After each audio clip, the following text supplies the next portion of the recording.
we're gonna start this run. Right. Um, We'll do the countdown. so the countdown actually starts when we get control. So after we skip, actually not when we get control, when we skip the first cutscene. So when it goes to black after the intro. So just make sure everything works. And yeah, we're gonna get right into this. So here we go. Let me just get the timer started, and then we'll talk about stuff. Master. I am Eon, and I have come to guide you on a great journey. Welcome to Skyland. Alright, and the run is away. So, hello everybody, welcome to this Skylanders Swap Force all story levels run. My name is Gumjaw, and I have Don with me on commentary. Alright, the Skylanders. Hello, I'm Donatello da Donkey. I speedrun any other Skylander game but this one, so watching this will be a treat, and a first time look at the game, really. So, the game starts here conveniently for us with an auto-scroller. I don't have to do anything. This will progress completely normally with me just standing here. There's enemies that show up. They will eventually die on their own. So let's me get to talk to you guys about this game. So if you're not aware about Skylanders, it's a Toys to Life game. I don't have a camera, but every single character in this game has an actual real-life toy. You put it on a portal, and it comes into the game, and you can play it. The gimmick with this game is that all the characters have two halves, and you can mix and match the halves to get different abilities. So you get abilities from the bottom and abilities from the top.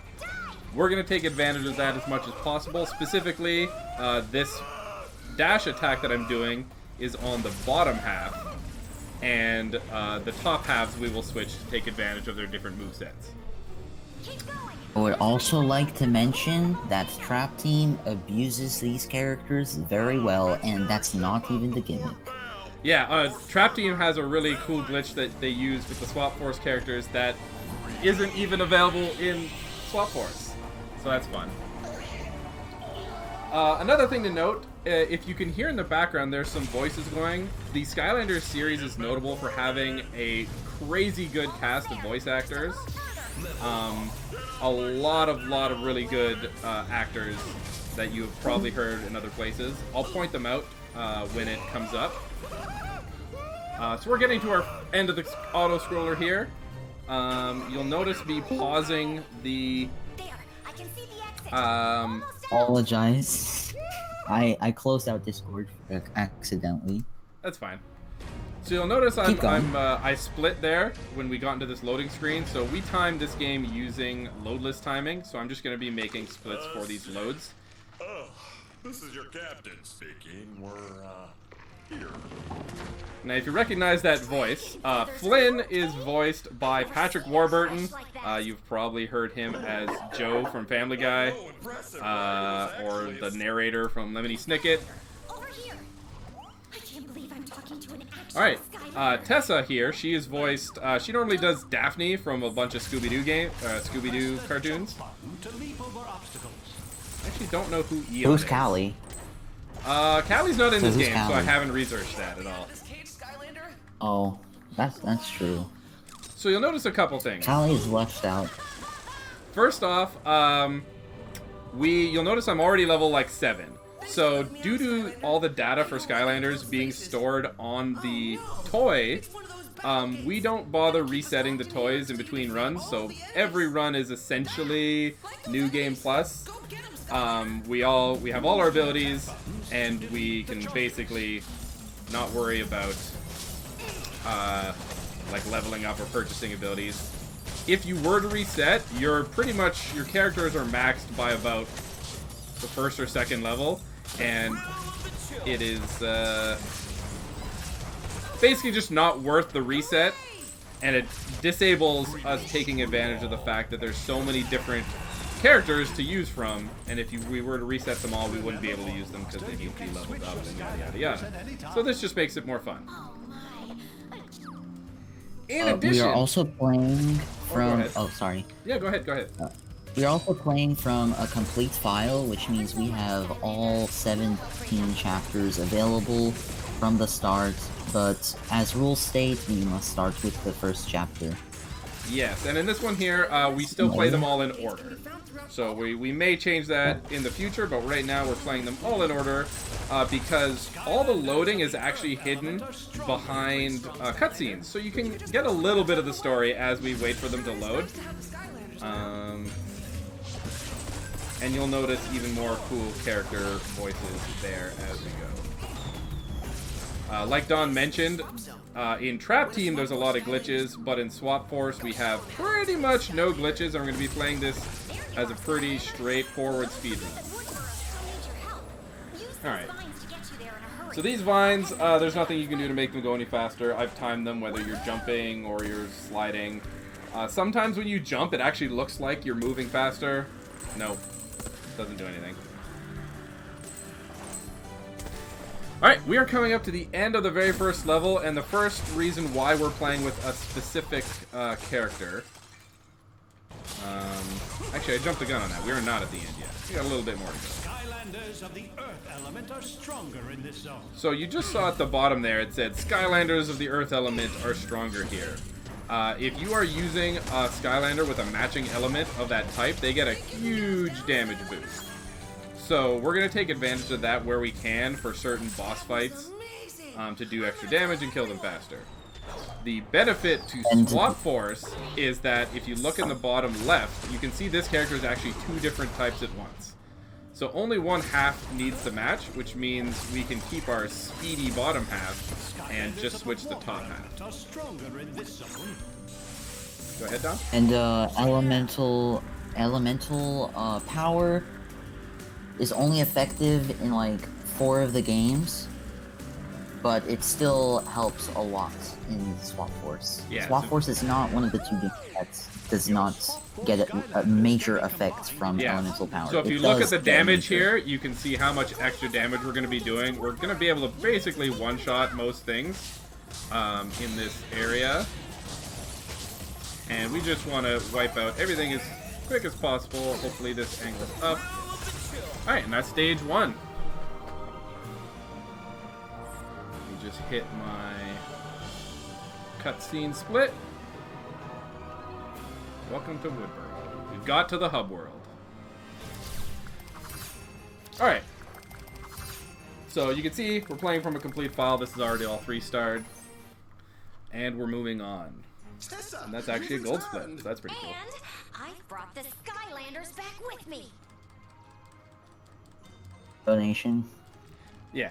What else can we talk about here? So, you're going to notice part of the load list timing here is we are not taking all... we don't have to do any hub world quests because we're playing from a completed file. And we're just going to be using the level select. And just to make it easy on us, all the level select stuff we take out of the loading. So you don't have to worry about mashing through this. Listen to this voice. You probably recognize it.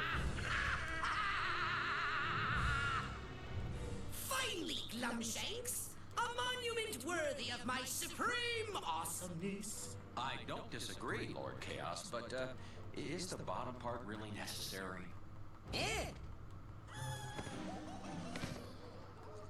No, you fools! You're polishing it all wrong! Alright, so if you've recognized that voice, you probably recognize him as the voice of Invader Zim, and he plays this character almost exactly the same as Zim. If you were to replace lines of Zim onto Chaos and vice versa, they're basically identical characters. So enjoy that. Also, he also voices a lot of cameos in Ratchet and Clank, namely the PS3 games, so you may also recognize him there. So here we have the Spark Lock. We're going to have about 6 or 7 of these over the course of the game. The objective there was to just bring those 2 little sparks together, and we'll talk about how we can make those efficient later as we get to some of the more complicated ones. Never thought I'd see Skylanders around these. Alright. So Cascade Glade, which is this level, is pretty straightforward.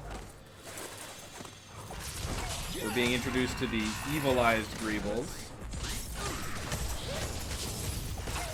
And in these little arena fights, the big thing we're trying to do is make sure we kill the things that have any sort of shields or immunities as soon as possible, because if they get up those shields or if they start knocking us around, then it's no bueno.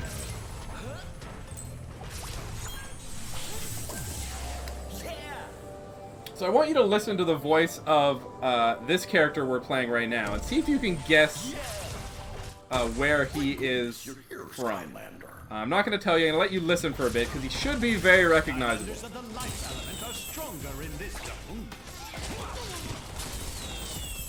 Wait, which character?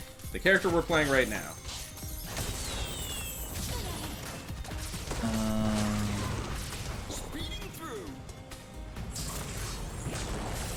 I have no idea.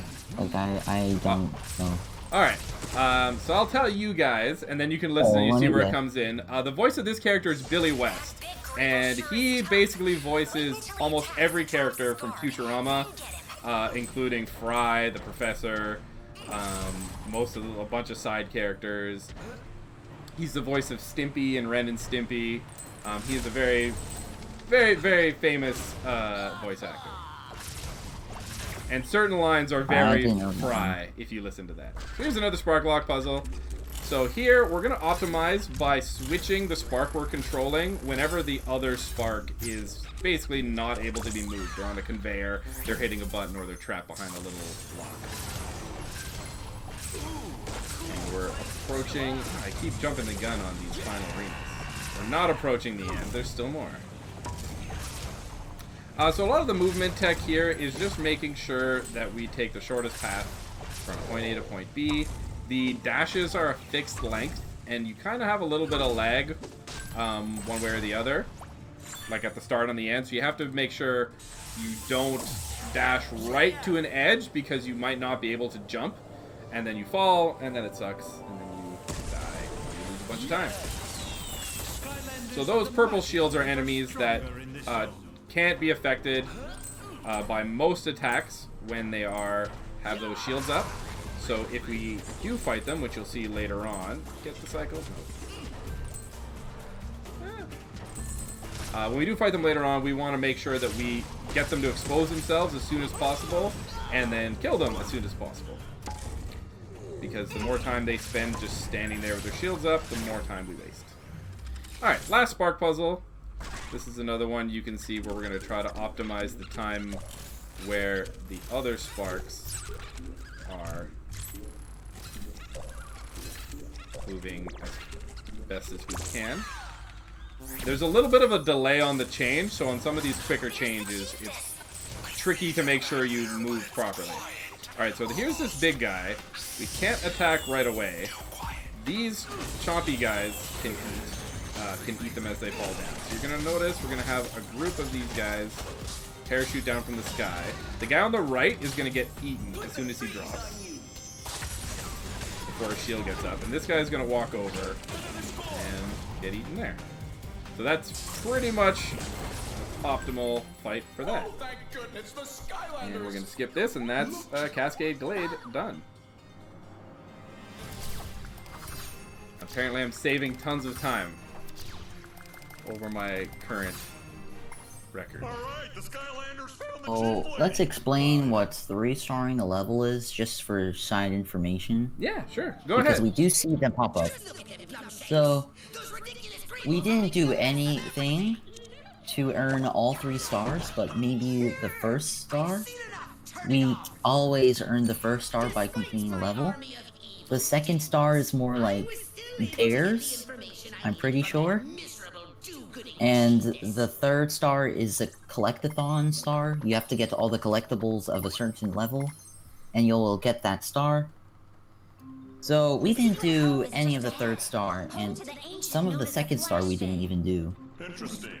But it's still there because we have a completed file, and completion does not matter in this category. Thank you. Yeah. So like you said, this is basically any percent with less cutscenes. Well, no, I mean, it's still just a So big fish, right? even though it says 3 stars, we're not actually doing the 3 stars in this route. That's just showing that we've already done it. Okay, that's impressive. I think a full 100% run would be like 6 or 7 hours long, or more. Alright, so this is Mudwater Hollow. This is a longer run because it has a couple auto-scroller sections in it where we just sit on a raft and listen to a little fishman talk and regale us with his times in the arena. And we've got a couple little fishing puzzles here that we can optimize. So you can take a look at those in a moment. So this text box here, you can see I can't skip it like all the other ones. This is kind of an anomaly, probably because it has this forced little camera section. In a complete new game file, every single text box is unskippable, and it's very, very long. It adds like over an hour to the game just through having to wait for text boxes with no additional content. So this is why we really, really like all story levels. Now you're wondering why I probably didn't grab that fish there. No, it's all good. You're wondering why I went for the further fish here. It's because in this order, everything times out where that fish loops around perfectly for grabbing him the third time. If we did it the other way, we'd have to go a lot farther to get that final fish. Go ahead. I just want to mention, I got so confused when I first played this puzzle because the game said to hold the reel in button. It did not say to mash it. So I ended up selling my game and then rebuying it because I thought of a certain glitch I got. And no, it wasn't a glitch, it's just bads. Alright, here's the first potential skip. One of the few ones we can... Hey, we got it. Okay, so you can just teleport over there without doing this pushing puzzle. It's a very tight window to get that, and if you fail it twice, then it's not worth going for. So the fact that we got that first try is pretty nice. We have to kill these two guys here in order to get through, or else he won't talk to us. And we're going to be going into the first little auto-scroller part, so we can talk about some other aspects of the game. Donnie, do you have anything? No, not really. Cool. So let me talk more about this character, Freeze Shift. So Freeze is the top half, and Shift is the bottom. He's a special color variant, so that's why you see Nitro there. And whenever you switch the top and the bottom halves, it makes a new name. So if I changed in Magna on the top, it would be Magna Shift. You'll see how we go. During the actual marathon, we're going to have incentives to name all different halves, so we'll have some cool different combinations of characters there. We use Freeze Shift here because he's got one of the highest DPSs. He's limited to melee for most of that DPS, but he has a long-range freeze attack, as well as he can charge up a big AoE blast. So he's got a very versatile moveset that can cover a lot of things and also freeze some enemies that could potentially put up shields, which helps us make sure we don't have to waste time trying to fight guys. In certain maps where there's not a lot of those shielded guys, we'll be using Magna Charge because he just literally has a Gatling gun. Here's a very tight window to get this guy. If we hit an eel, everything goes... The fish will go back to his starting thing, so we want to stay right behind this guy, and that's the fastest way you can get him. Just to mention, we should probably say what the acronym DPS means.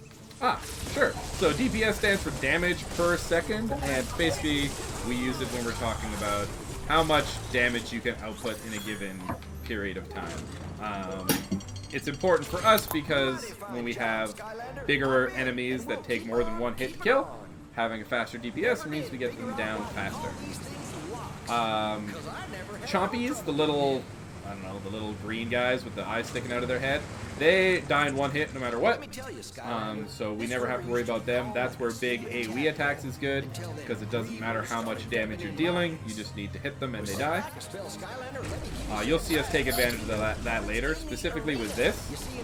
Whenever we dash, we leave behind this kind of vortex. That pulls in enemies a little bit, but it just does a constant weak, like 9 damage or 11 damage per second. But for chompies and other things that are kind of following you around, just dashing and leaving this behind will pull them in and take care of them, so we don't have to worry about wasting our actual attacks on chompies. Yeah, back in my gladiatorial days, I was a mite bigger than I am now. You see, my lats were something fierce. We are playing on easy, so for this run, we pretty much don't need to worry about damage as a way of dying. We're just going to be worried about getting hit and taking hits done, which will cause us to not be able to do anything for a couple seconds and thus waste time. I have a question. Yeah. Have you practiced speedrunning the adventure packs? I have not done anything with the adventure packs yet. In retrospect, I should have done it after I did all my like regular ILs. Oh, I'm doing the 100% route. Oops. Go this way. Don't need to get that. All right, so we have a early cycle here if I can get it. Oh, no, not gonna get it. So you can see if I'm fast and I catch that very first gear that I missed, then I would have been able to catch this first gear earlier. Shift, we can just move over. Out the window we go. And moving on. For anything here where you have to rotate the control stick to move it, there's only a limited maximum speed you can do, so you don't need to like break yourself spinning your control stick like crazy. Go ahead. I just asked if you practice the adventure packs. So just because like I would for my marathon run, I would have had like a donation incentive for which level I should speedrun. Because you know, we were like 15 minutes underestimate. So, yeah, the adventure packs, there's 2 adventure packs for this game. They're basically DLC, except you have to buy a physical toy, and then put that toy on the portal to unlock it. So, the 2 ones for this are Shipwreck Island and Tower of Time. They're both really cool, and they're much longer than regular levels. They have mini-bosses and end bosses. They're really fun. Maybe one day we'll have them as incentives. The Tower of Time one is actually pretty cool, like thematically. Left into heart. All It'd be so fun to speedrun Midnight Museum at GDQ, like just doing all those dumb puzzles. I don't remember most of the other ones. The adventure packs for all the other games. You're glad you don't remember the Midnight Museum. Like, that one is torture. Alright, so here's you, another like, unskippable text box. Which are Sorry. Yeah, so you saw with the chompies there, I focused on the bigger enemies and then used my little vortex to try to take care of the chompies as they tried to attack me. The vortex does not hurt me at all, so I can just stand and fight in it, and any enemies that come to attack me will get hit. Yeah, nothing a Skylander can do will hurt another Skylander, except if it's High Five, who is a different Skylander from a different game, Traptini, and one of his attacks damages himself. But other than that, Skylanders can't damage other Skylanders, or they can even heal other Skylanders, so that's cool. So you saw that Bog Hog there, and how it had a lot of health. It's also basically not immune to damage, but takes a very little amount of damage while it's not knocked unconscious. So that's going to be very important for us to make sure we do as much damage as we can, and you'll see right here, we're going to fight 2 of them. And because we're going to have the elemental bonus, we're going to be able to dispatch both of them before they recover. So we're going to dash immediately downwards, move out of the way, they're going to run into the wall together, and then we're going to get, like, you saw there, like 150 damage per hit, kill them both, and on we go. If you don't kill them in that one run, you probably lose a good 10 or so seconds just waiting for them to be able to attack and be weak again. I just have to ask, did you, like, reset your character, then go all the way back to level 7 for any optimal reasons? No. So the reason I'm level 7 now is actually, I just got the Nitro version of Free Shift, so I haven't actually gotten to level 20 yet. He's just be nice to up as we optimize that in other games. So there is actually a little bit of way where you might want to reset them for strats. That's Mudwater Hollow, by the way. Here's our Flash Fin. Actually, I could probably tell you guys about the story. So let me cover a bunch of important bits of information. So the first thing is leveling, we were talking about. So with leveling, whenever you level up, you do a kind of small, close area blast of high damage that can kill a lot of things. That might be able to be routed into the run to, to level up at optimal times. Right now, we don't have that. Second, the story. So you can see the fish there was brought into the statue. This game has a very basic story. In a nutshell, there's a volcano, and every X amount of years, all 4 elementals come together, unite their power in the volcano, and restore magic to Skylands. Chaos has found these evil crystals, crystallized darkness, and he's trying to evilize the elementals so that they spread evil magic when the volcano erupts. So anything you see that's purple has been evilized by these crystallized darkness, and that's pretty much the whole story. We're going to be going around. He's going to go one at a time trying to evilize the various elementals, and we're going to go save them. So we just saved the ancient Flash Fin from evilization, and now this is the source of the evilization crystals, and we're going to go to basically put a stop to his manufacturing plant. Oh, just to let you know, I tried experimenting for double jump in this level. No luck, though. Yeah, I'd love if double jump worked, but...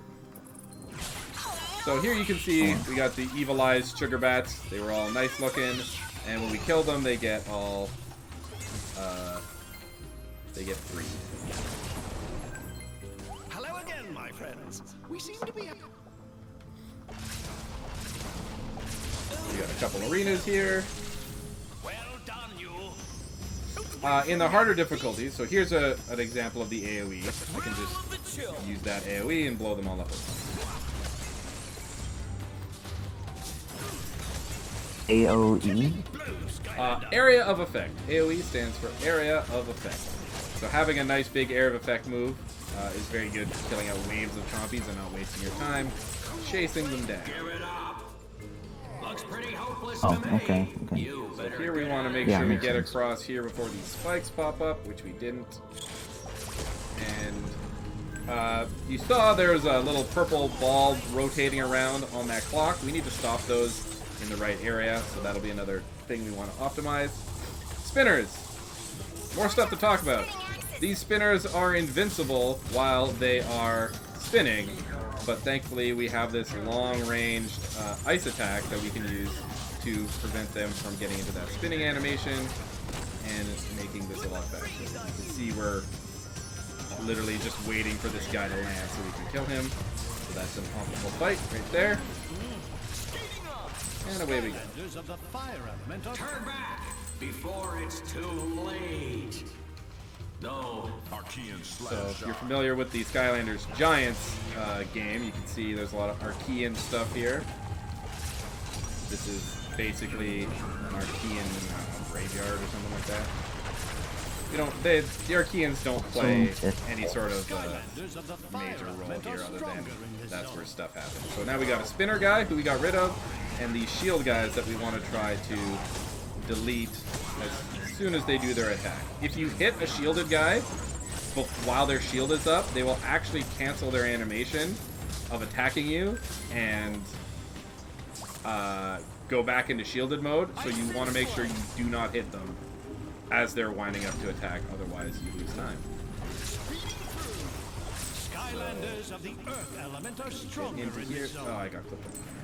If you get there at the right time, you can't get through all that without getting hit. So this is Evil Glumshanks. He's evil. So in this run, actually, Glumshanks is going to be the boss at the end of this level. And we have 2 different ways to kill him. We have one of the only real glitches in the game. But we're not going to be doing that because this marathon is a no glitch marathon. So we're going to be fighting him with the normal quick kill method. Oh, okay. There's the stone totem that Willobark was talking about. Maybe the light beams will trigger something.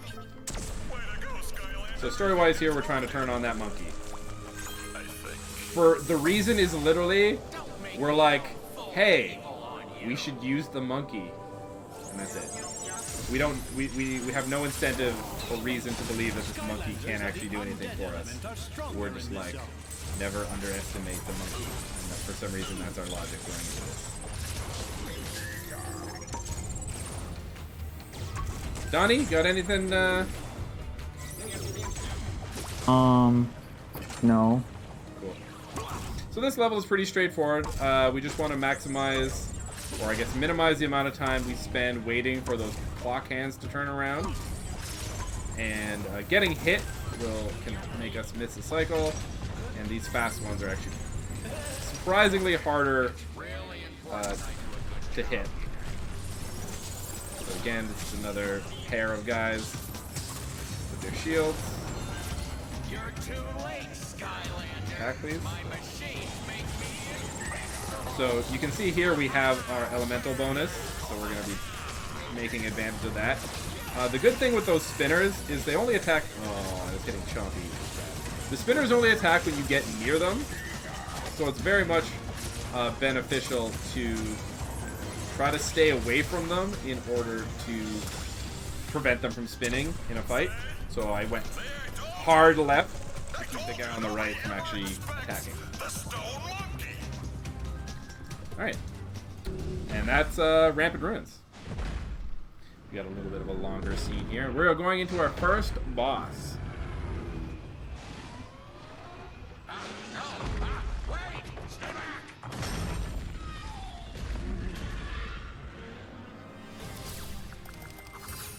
Alright. So I guess just to preempt this boss has 3 phases. We are going to try to do extra damage in the second phase and just take him right all the way through, so we skip the 3rd phase. And then there's a glitch kill that can kill him basically in the 1st phase, but we are not doing that today. And unlike other Skylander games, the bosses here are actually separate levels. Oh no! What did the wicked monkey do to you? Now what would Lord Chaos do? Wait, what's that? Plan C. Plan C. Before it's too late.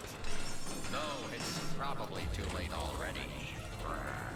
Alright, so we're going to be switching our Skylander for the first time here. Yes, my butler days are over.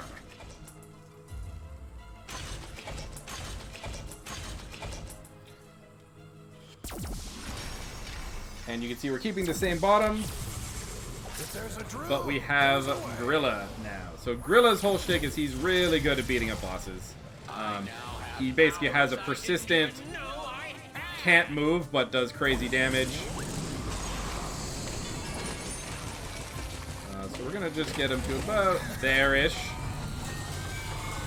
And you'll see how much damage we actually do in a moment. So we're triggering the first phase, or the second phase. And he's going to shoot some missiles at us and then run into the wall again. The 3rd phase has him summon bad guys, and we have to fight the enemies, dodge the missiles, and then make him leave. So we want to skip that because that takes a lot of time.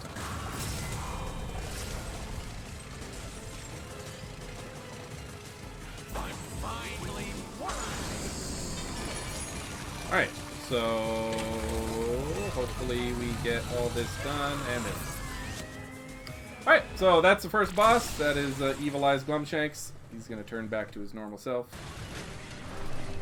Poor Glumshanks. Pull yourself together, Glumshanks. You can do this. You're evil enough now. You want to go back to washing Chaos's dirty socks? This is it. This is your shot. I was going to say something, but I all of a sudden forgot. No, that's okay. Dang. So that's all we're going to see of Gorilla Shift for now. We're next level, not the one coming up, but the one after that, we will see him again, and he plays a very important role. We lost our audio here on this one due to the scene skip. so that'll come back in a moment. And now we're going to Ironjaw Gulch. According to the map, Ironjaw Gulch is I was going to ask, what are the names for the incentives? What are the Little sneak peek? Those are going to be based on the top 6 donators. So over the entire run, if you are a donator. Maps and machines to find your way. You ignore your instincts. They happen to like machines. So if I donate like $50 and say the name of the Skylander will be All I'm saying. It'll actually be your name. So we're not actually going to let you donate like and say a thing. It'll just be overall. So you can donate to a different incentive at the same time. So like if you donate, your name is Donatello, right? Then I will name a Skylander Donnie or Donatello or something like that. I think there's a limit to the nicknames. Alright, so now we're in the Wild West meets Pirates. We are now going after a map to get us to the second elemental. Coming up here. So you notice I got this soccer ball on my head. Skylanders has a system of equipable upgrades that are hats. You'll see 2 different hats used over the course of this run. This soccer ball and the fireman's hat. So the soccer ball gives us a bit of speed and a bit of critical hit chance, as well as I think some like armor or something. The fireman's hat gives us a lot of critical hit, and that's it. So we want to maximize our critical hit. This is another case of spinners that we want to keep under control.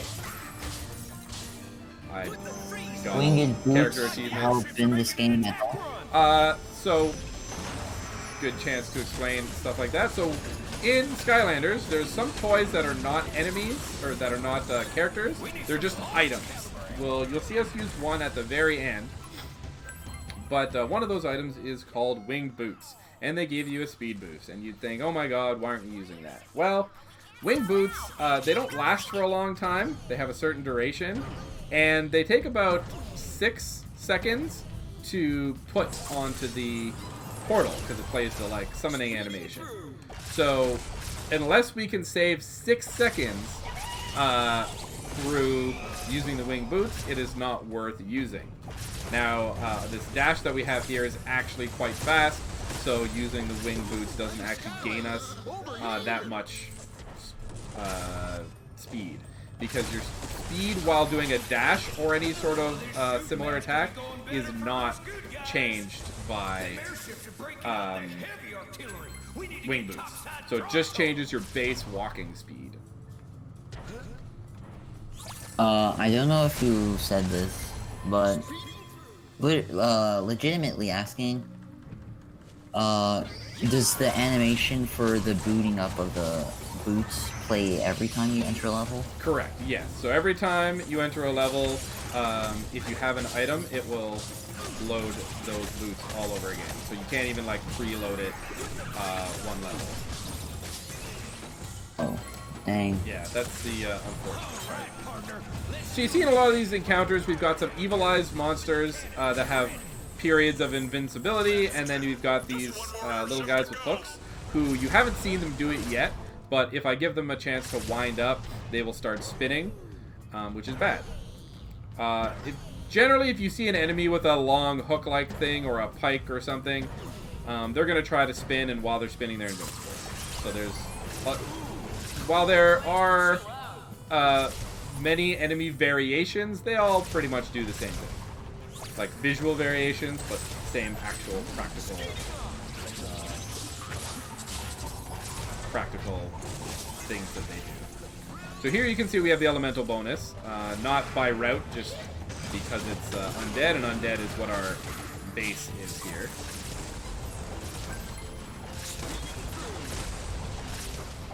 And Ironjaw Gulch is pretty straightforward. As you can see, it's just managing this fight. We're coming up to the last arena fight here, where 3 spinners are going to pop out at once at one point, and The only time save we need to worry about is making sure we kill those guys as soon as possible. So for example, these chompies here, we can just use a big AoE spell. He's gone. Alright, so here all three of them are going to pop up, and we just want to make sure that they're frozen just like that, so they don't get a chance to spin. And shoot ourselves at this big old ship, and we're done.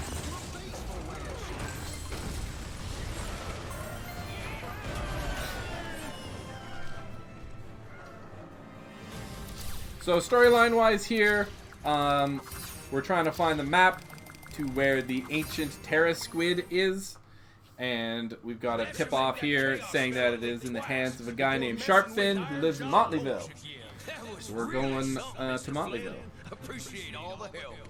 Motleyville coming up is my favorite level in the game.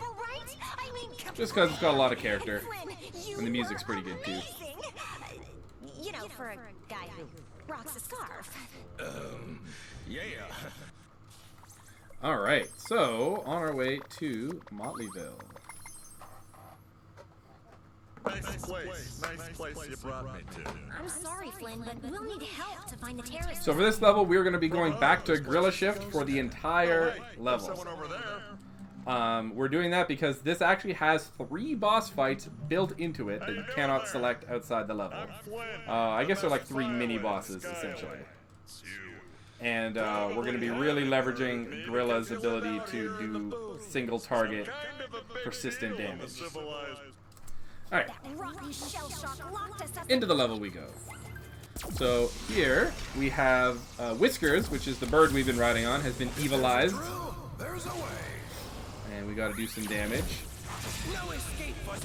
This one will run away after a bit, so we want to make sure we only do a certain amount of damage so he comes down like that.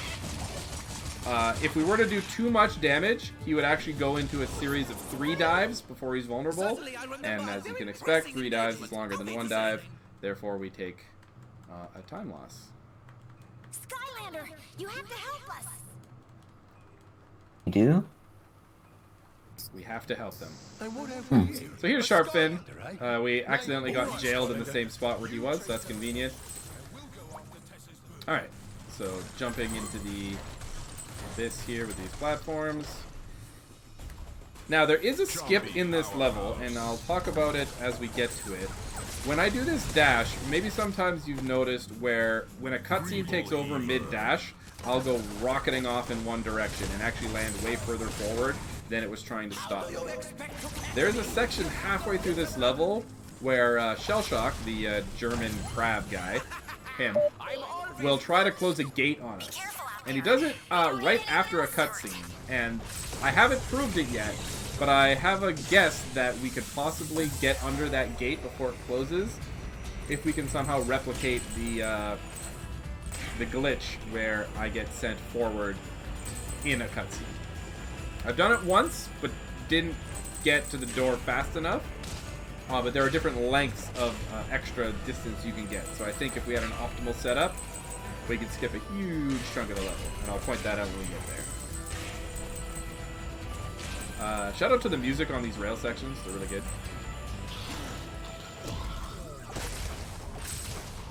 Alright, so I'm going for all the risky tricks in this because it's a marathon and why not. So this bridge he's going to blow up. It is actually possible to teleport across it with perfect precision. Normally you just need to knock over that wheel, but if we walk over here...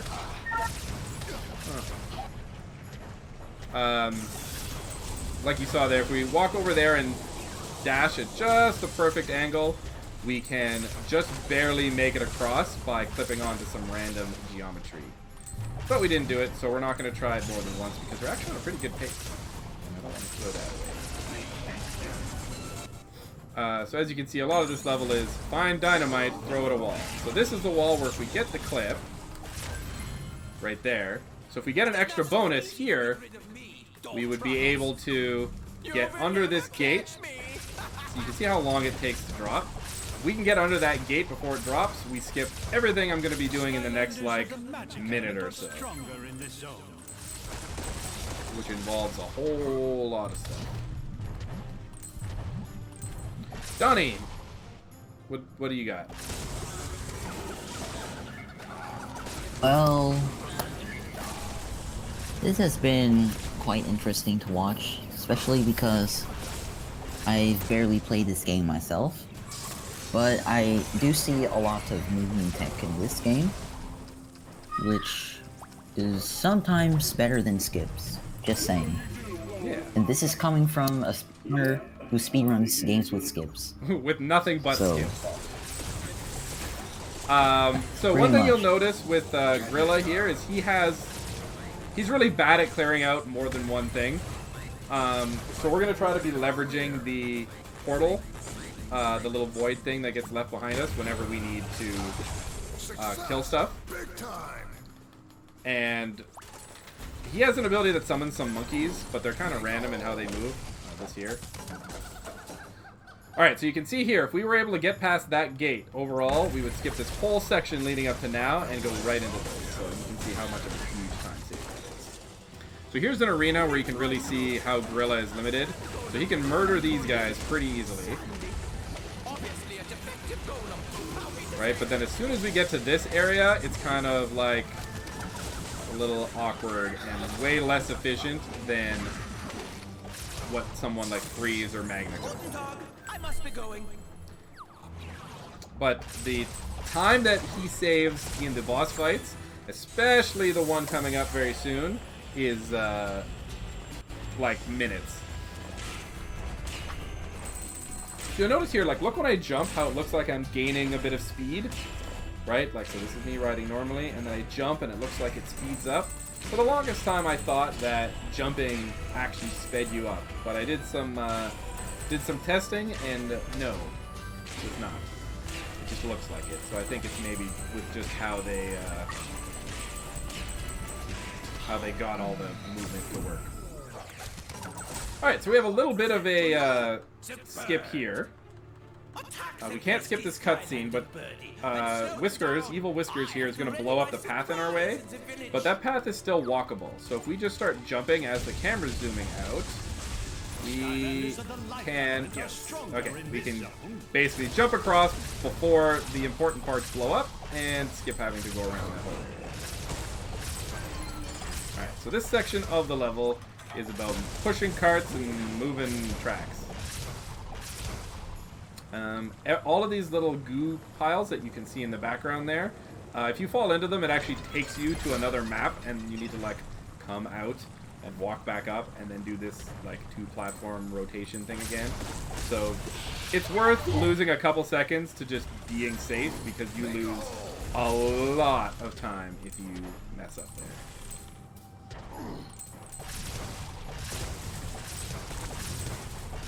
Okay, so notable here, we are in the life element zone, and Gorilla is a life element Skylander.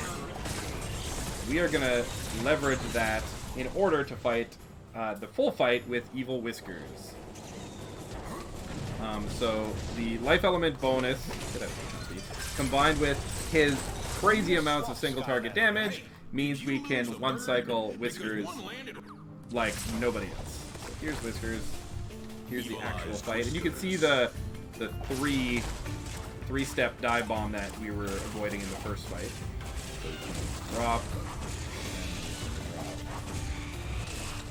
drop, Oh, we and can't. 1, 2, 3, and just look at his health with our elemental bonus. Just chunks him all the way. And he's dead. That's Evil Whiskers. And he's not evil anymore. Yay. Sorry, what were you gonna say, Donnie? You can join the stream. Sorry?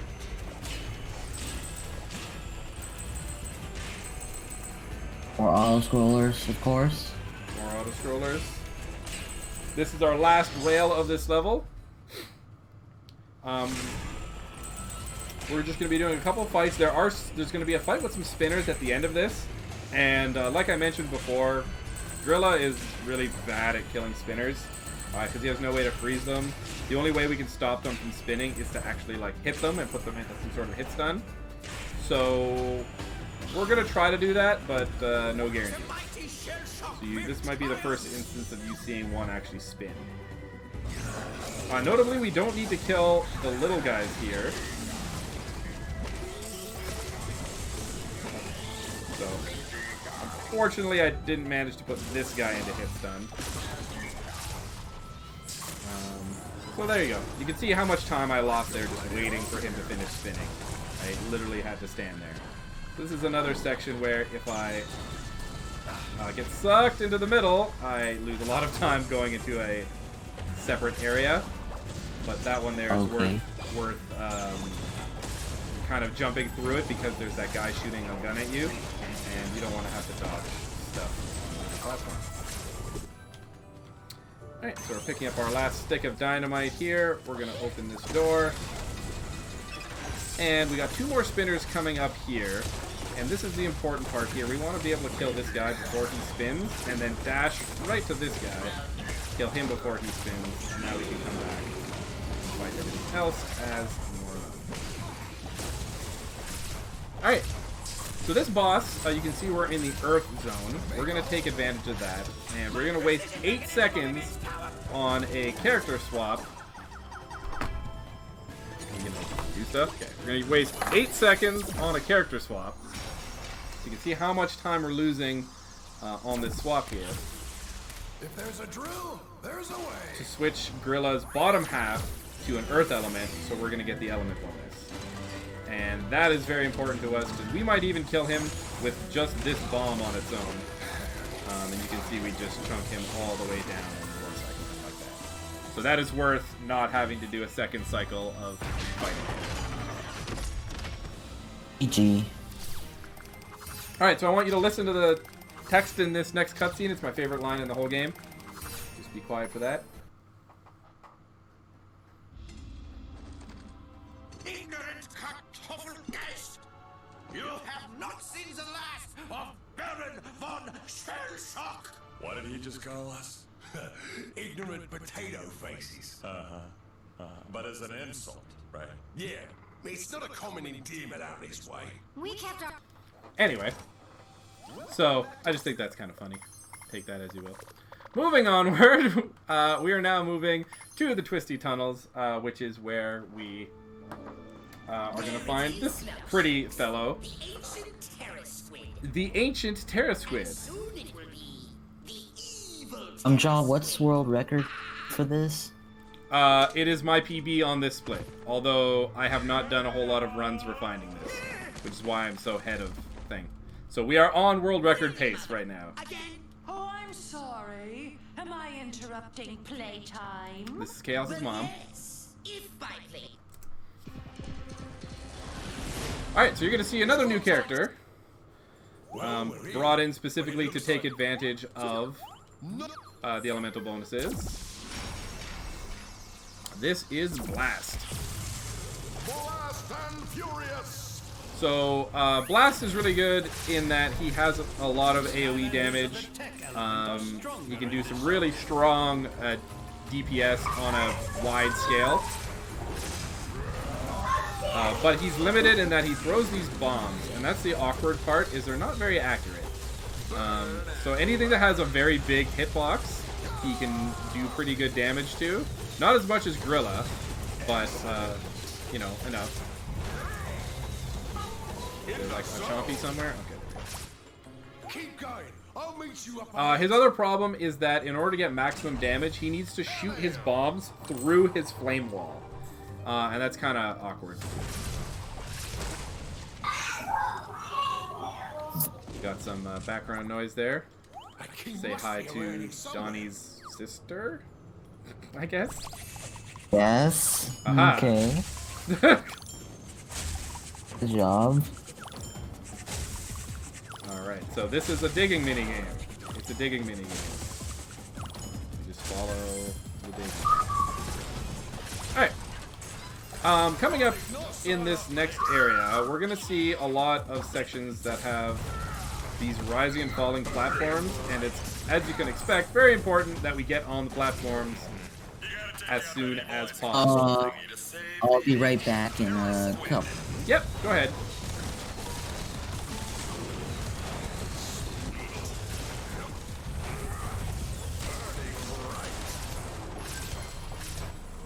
like I was saying, making sure we get the different platform cycles is very important. A lot of these platforms are on global cycles, so anytime we get hit or deviate from the route, we're gonna possibly put ourselves off the cycle.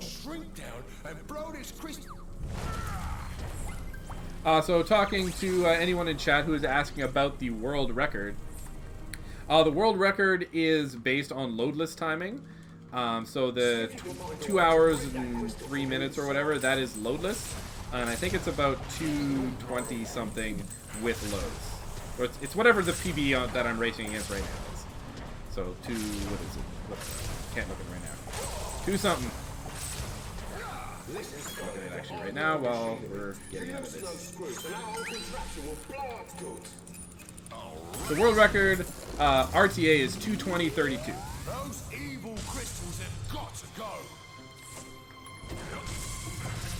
So in this section, we're trying to destroy all these crystals by going inside and racing to the screws. Here's our next boss that we're going to be fighting, the Fire Viper. The strats for inside those crystals is a little interesting because the shift, a little teleport thing that we're doing here, there's a couple sections where you can go through enemies and not take any damage from enemy hitboxes. So if we can line it up just right, we can move through a lot of those electric fences without taking extra damage. But if we do bonk into them, it's kind of awkward. And unfortunately, I don't know the perfect sweet spot for when that invulnerability comes up. So we're making our way to our next crystal here, and hopefully you can kind of see what we're talking about as far as the walls. Shrunken down, going to the crystal. So here we're going to try to beat that cycle. And here there's 3. So there you go. You can see that's a section where teleporting through instead of getting knocked back is very valuable.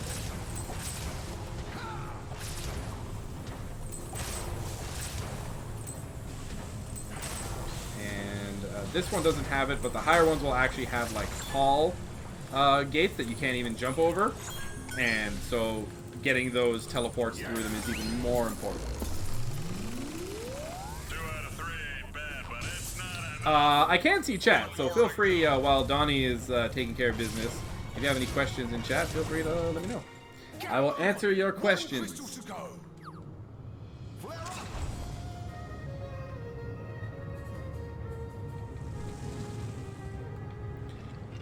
Alright, so here's a very... Okay, stuck in there. Here's a very annoying enemy. This is the Air Gear Golem. Its main attack is it pulls you in, like that, and makes it so you can't get away.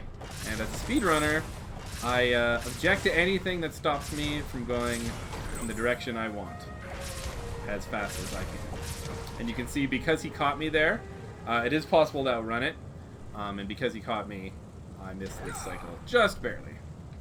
So that's like, what is that? That was like 6 seconds right there lost just because he got me right at the edge of his little vacuum. Back.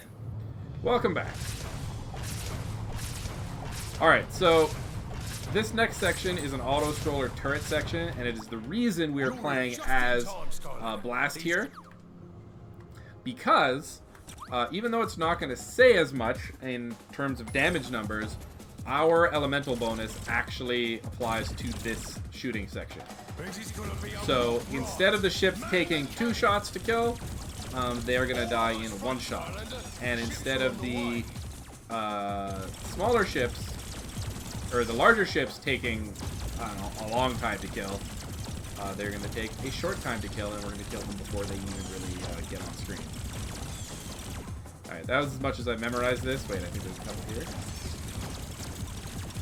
One day I'll have this entire sequence memorized.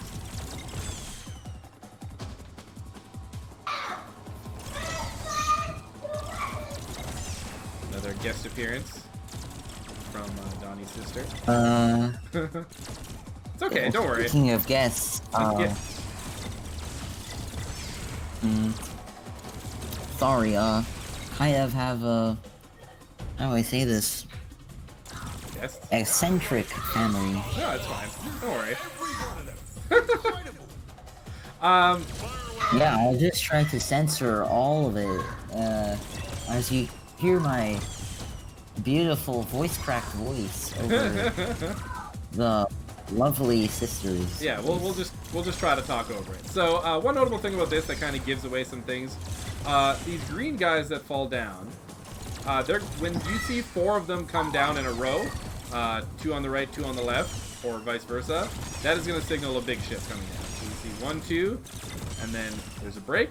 But now we're going to see 1, 2, 3, 4, and we're going to immediately go right up here, and the big ship is going to appear right here. And for whatever reason, they decided to use that 4-ship kind of prelude every single time the big ship appears. So it's a good way to know when to aim at that point here. Because the big ships will always appear right there.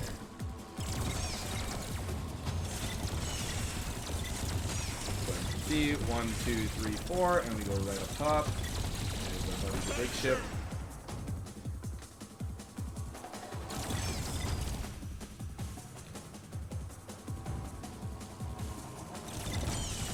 So thankfully, there's only a couple of these turret auto-scroller sections, and only a few of them are kind of like this, where we really can't control the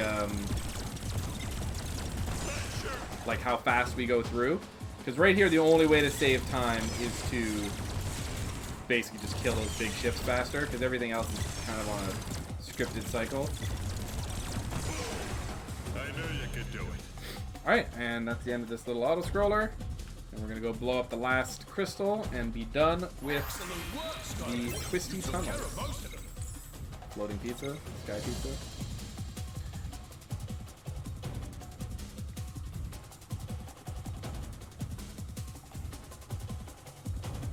So you can see in the background there's these bouncy things. The gimmick of Swap Force is that all the bases, all the bottom halves, have like a movement type. So, for example, Shift that we're on now, their type is Teleport. If you look under our elemental types in the bottom left, you'll see a little like ring with an arrow going through it. That's showing that they're Teleport type. So of the 16 Skylanders, of the 16 different Swap Force Skylanders, there is 2 of every movement type. And those movement types have little mini games throughout the game. And some of them are actually really, really fun to play, and some of them are just horrible RNG films. In 100%, we have to play them all. In any percent, we play none of them. They are purely for stars. There's a spin one where you're basically like a pinball. As you can imagine with pinball, yeah. Alright, Okay. so that is the end of Twisty Tunnels. You can see our buddy, the Terra Squid, is pleased as punch. Oops, didn't split there, that's fine.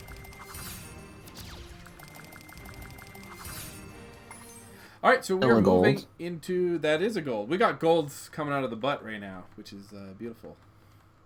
Sub 2 hours loadless? Yeah, maybe. Maybe even faster than ILs. Alright, so... it's probably not faster than ILs, because I haven't... Oops. So Serpent's Peak is where we're going now. So, Serpent's Peak is our next place. The ancient terror squid is a girl. Really? Huh. Handsome. Alright, so this boss is probably the most generic and pretty straightforward. There's nothing fancy to do. We're just going to shoot these giant plunger ballistas at its face, and then smash it on the head. So this is the perfect time for donations. If anyone has donations, or Donnie, you want to pretend you're a donator, or reading donations. Go break up those crystals. I have $5 from Duke Dragon 28 saying, "I will get that world record soon."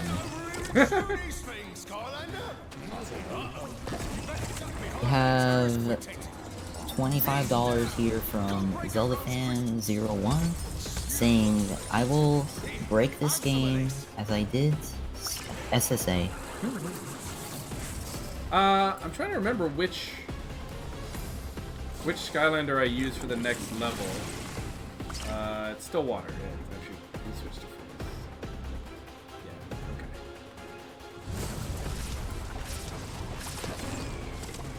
We have $5 from Spitfire05 saying, please find a skip to skip the fiery bridge in the next chapter, please. Yeah. We're gonna definitely talk about that when we get there. So you can see its health bar is gone, but it's still here. This health bars are a suggestion in this game for the bosses. They're very cycle based, and not all of them will actually die when you remove their health bar.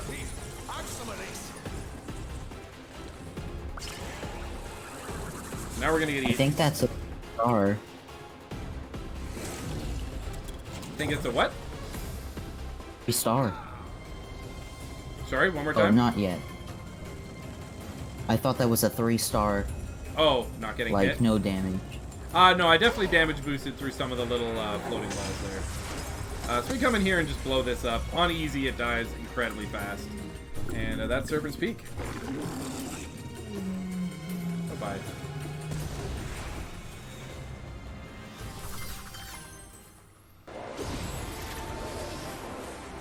Alright, so we have freed the Terror Squid. Chaos is playing some Dungeons and Dragons. Oh, that's what it is. Okay, so we're moving on to the Boney Islands, which is a level that exists.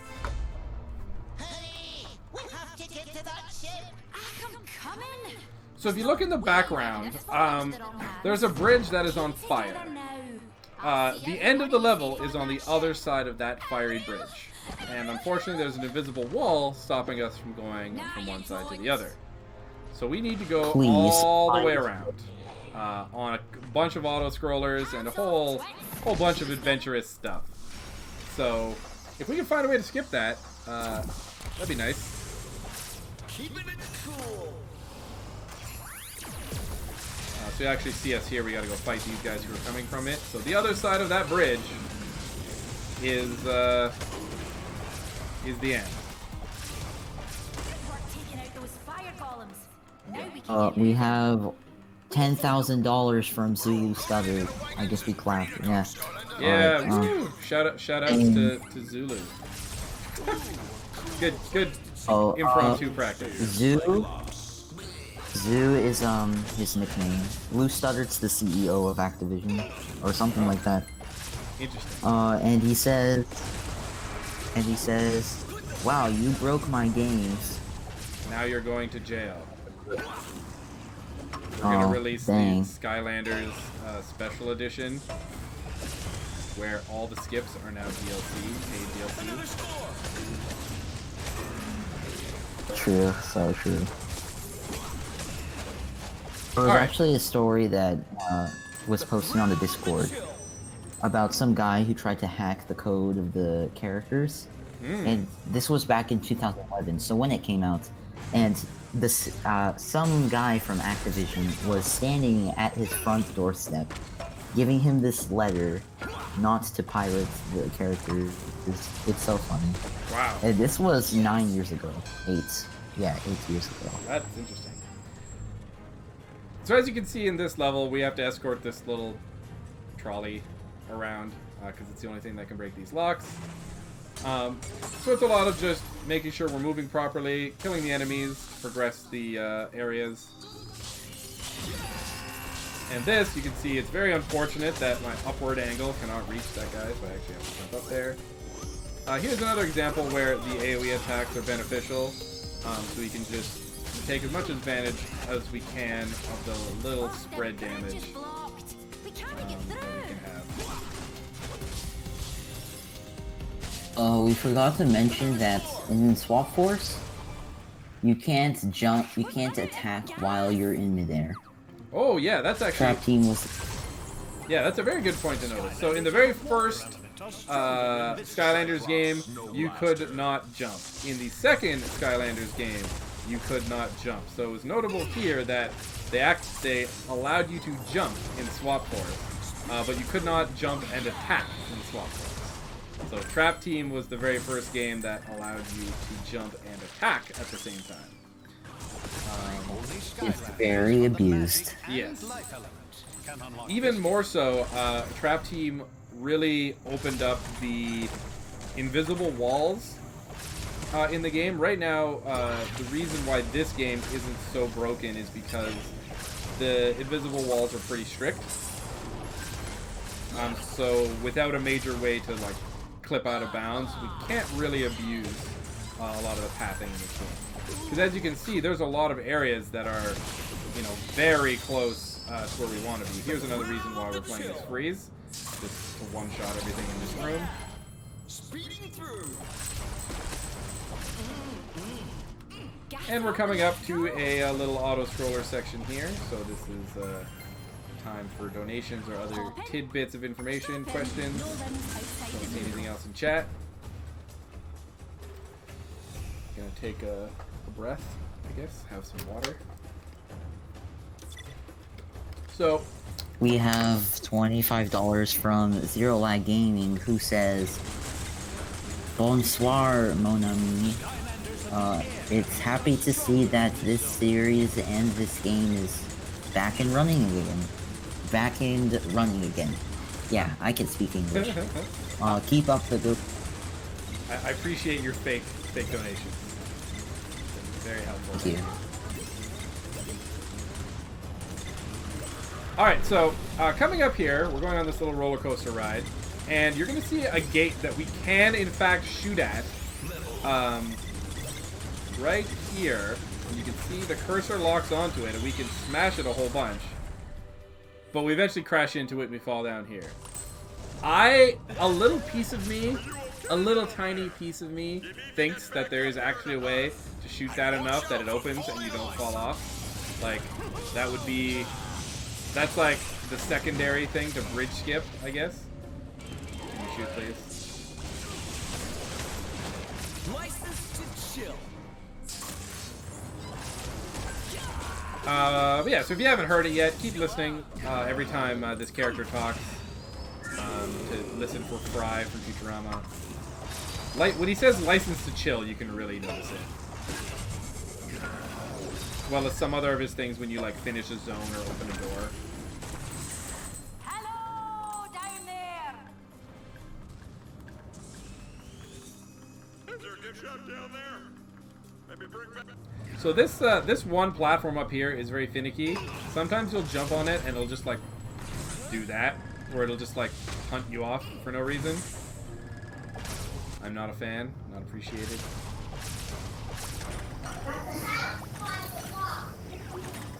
Alright, so we got some more laser puzzles. Everyone likes laser light puzzles. They're kind of a thing in the Skylanders franchise. Thankfully, we don't have a ton of them here. Hello once again to Donnie's family. Yeah, lovely family. Special guest screaming. Every time we hear screaming in the background, I want you to scream along at home.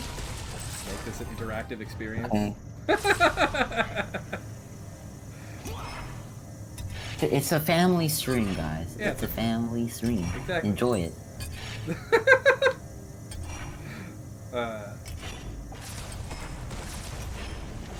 Alright. And away we go. So here we're returning back. We are not actually going to ride it this time. It's just going to open. And we are coming up to our a nice little skip in this level. It's oh please. It's a wrong warp of sorts, a void warp. So this section's kind of janky because all the attacks in this are ice themed, and if they hit you, you get slowed down. So like that. Now, thankfully, the shift. Oops. This one first. The shift dash is not affected by the ice, so it's not like really bad, but it's still unfortunate when we're trying to hit the of shit to catch up. The trolley. There we go. Okay, so we can't go that way because there's these giant lasers. We gotta go around the long way, get these keys to get some gas. Oh, this skip is not allowed in Marathon, Is it? right? No, this is allowed. This is just a void warp. It's not a glitch. Okay. The only thing that I'm marking for this as not allowed is going to be the Glumshank, which was the Glumshank's glitch kill. Everything else I'm doing because they're not glitches. They're just after our conversation about what is and is not a glitch, that is what I've come to. So you'll see coming up here. So when you fall off the map in this game, it'll do its best to put you back on the map, kind of where you fell off. But for whatever reason here, if you fall off, it decides to bring you here, which is back at the start and stops you from having to grab the rest of the keys and do that whole kind of circle thing that we did on the first half. So you can see there's another key that we would need to grab. Just chill in there. Also, a void warp is abused a lot in not only crafting, barely in crafting. Oh wow, something not crafting. It is actually abused in superchargers a bunch because, no offense Activision, but that game is awfully made. So they're just like, let's just warp you here. Great speed game, kind of. Yeah. It's fun. So that's actually one of the downsides of Swap Force having such rigid, invisible walls, is because we know that the void, like the gimmicky and glitchy and not really always putting you back where you're supposed to be, it'd be nice to try to take advantage of that more, to do these subtle skips. But unfortunately in Swap Force, they did a pretty good job of making sure you're not allowed to go where you can't go, where you shouldn't. So there's not a whole lot of areas that we can abuse that. It's usually just sections of the game where there's like moving platforms or some sort of platforming section. So as you can see here, we're just on a bit of a platformer. Notice, or not platformer, auto-scroller. You can see that I'm getting hit a lot. And in the Nightmare difficulty, which is this game's hardest mode, this section is brutal because you can very easily die here. And while 1 minute, I have some family. Yep, go ahead. So while dying in this game isn't the end of the world, it does force you to put another Skylander on the portal, and that means you lose 8 seconds just switching Skylanders. I guess a brief note about lives in this game. The amount of Skylanders you have is the amount of lives you have. So you only really game over if you run out of Skylanders to put on the portal. So that's Boney Islands. And Back. welcome back. My mom brought me water. That's literally it. That's good. Everyone, let us all drink with Donnie. Hydrate. Hydrate together. Actually, I have some water myself. Thank you, Flynn. It's good to know that the Frost Elves are now under the protection of the Skylanders. So, what we're doing right now, story-wise, is we are looking for the Illuminator, which is a big light bulb that's going to help us get through a fog to find the ancient Frost Hound. Saying everything past this is all new to me. Ooh. Exciting. Yeah. Doesn't this thing have a heater? I can't feel my face. You feel that, don't you? Ow. It's not my face. Actually, I'm feeling quite toasty, thank you. Hi, Ivan, come check this out. It's the Illuminator. Hurry, Sharkfin. Wowzers, now that. So as you can see, that you do get quite a bit of cutscenes and information, even though we can skip a lot of stuff. That's why I feel like having this category play all the levels in order is kind of worth it, because it gives the viewers a bit more of like a storyline experience. Yeah, for marathons. Yeah. For marathons, this format of playing this category is way better for the audience. Here's another group of spinner guys that we want to make sure that we keep frozen before they can do their spinning attacks. These guys in particular, they spin twice if they can get it off once. They'll spin in one direction and then spin in another direction immediately afterwards. Alright, so here's our first big RNG portion. I guess it's not RNG, but it's a little... what do we call it? Skill RNG. We gotta hit these things 3 times, and their movements are somewhat random. Because you don't have a really good indication of how long you need to hold Y in order to charge those cannonballs. And if you miss one, you can get really, really off track with where you need to be shooting. Because they'll start moving fast, they'll start moving in circles, and as you can see, we're going to do that about 3 more times, and there's going to be multiple of those Blizzard Baller enemies. There's a snowman following you. Yes. What's the symbolism? The symbolism is we are going to use him as ammunition. This is the weirdest part of this. They're just watch. We just throw his head, and then we throw his middle, and then we throw his butt. Yeah. Another score. Yay, I guess. Yep. That's how we do. All right, so here with Gumjaw. we are going to become the chosen one. If you can find something to dig So you up can all this see snow- there's a lot of snow around here, and there's this locked door. So we come in here, and they go, "Hey, this is Snow Excalibur. Only the chosen one can lift it." So we're like, "Hold on, I think we're the chosen one." And oh look, we are the chosen one. We can wield Snow Excalibur, and you think, man, we got Snow Excalibur. What are we gonna do with it? We're gonna dig up this pile of snow, get this key, and then watch Snow Excalibur behind us. We literally just leave it behind and go, okay, cool, thanks. Now this is another section where we want to lure these 2 guys to basically fall in the same spot so we can kill them at the same time before they become immune again. And then being overlapped just lets us double up on damage. Alright, so thankfully we don't need to fight that guy. We're gonna get a little cutscene here. Oh no! What did they This do to the ice sun? golem is freezing the furnace. Then we get this weird angle You'll have shot. to move fast and get that illuminator relit before the elves lose courage. What? Oh, Use the rainbow rails interesting. to zip over there. Stuck on a ledge there. Frozen the illuminator. We don't Alright, stand so we get a another chance shovel, against not Snow Excalibur.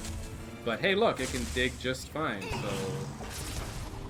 These guys place a lot of worth into a random shovel. Dig, dig. Come down here. So here you're gonna see a pretty good use of the vortex to kill chompies. This is a chompy arena that is literally just chompies raining from the sky in one particular spot. So we're just gonna go back and forth like this, and all the chompies are just gonna get sucked into the vortex.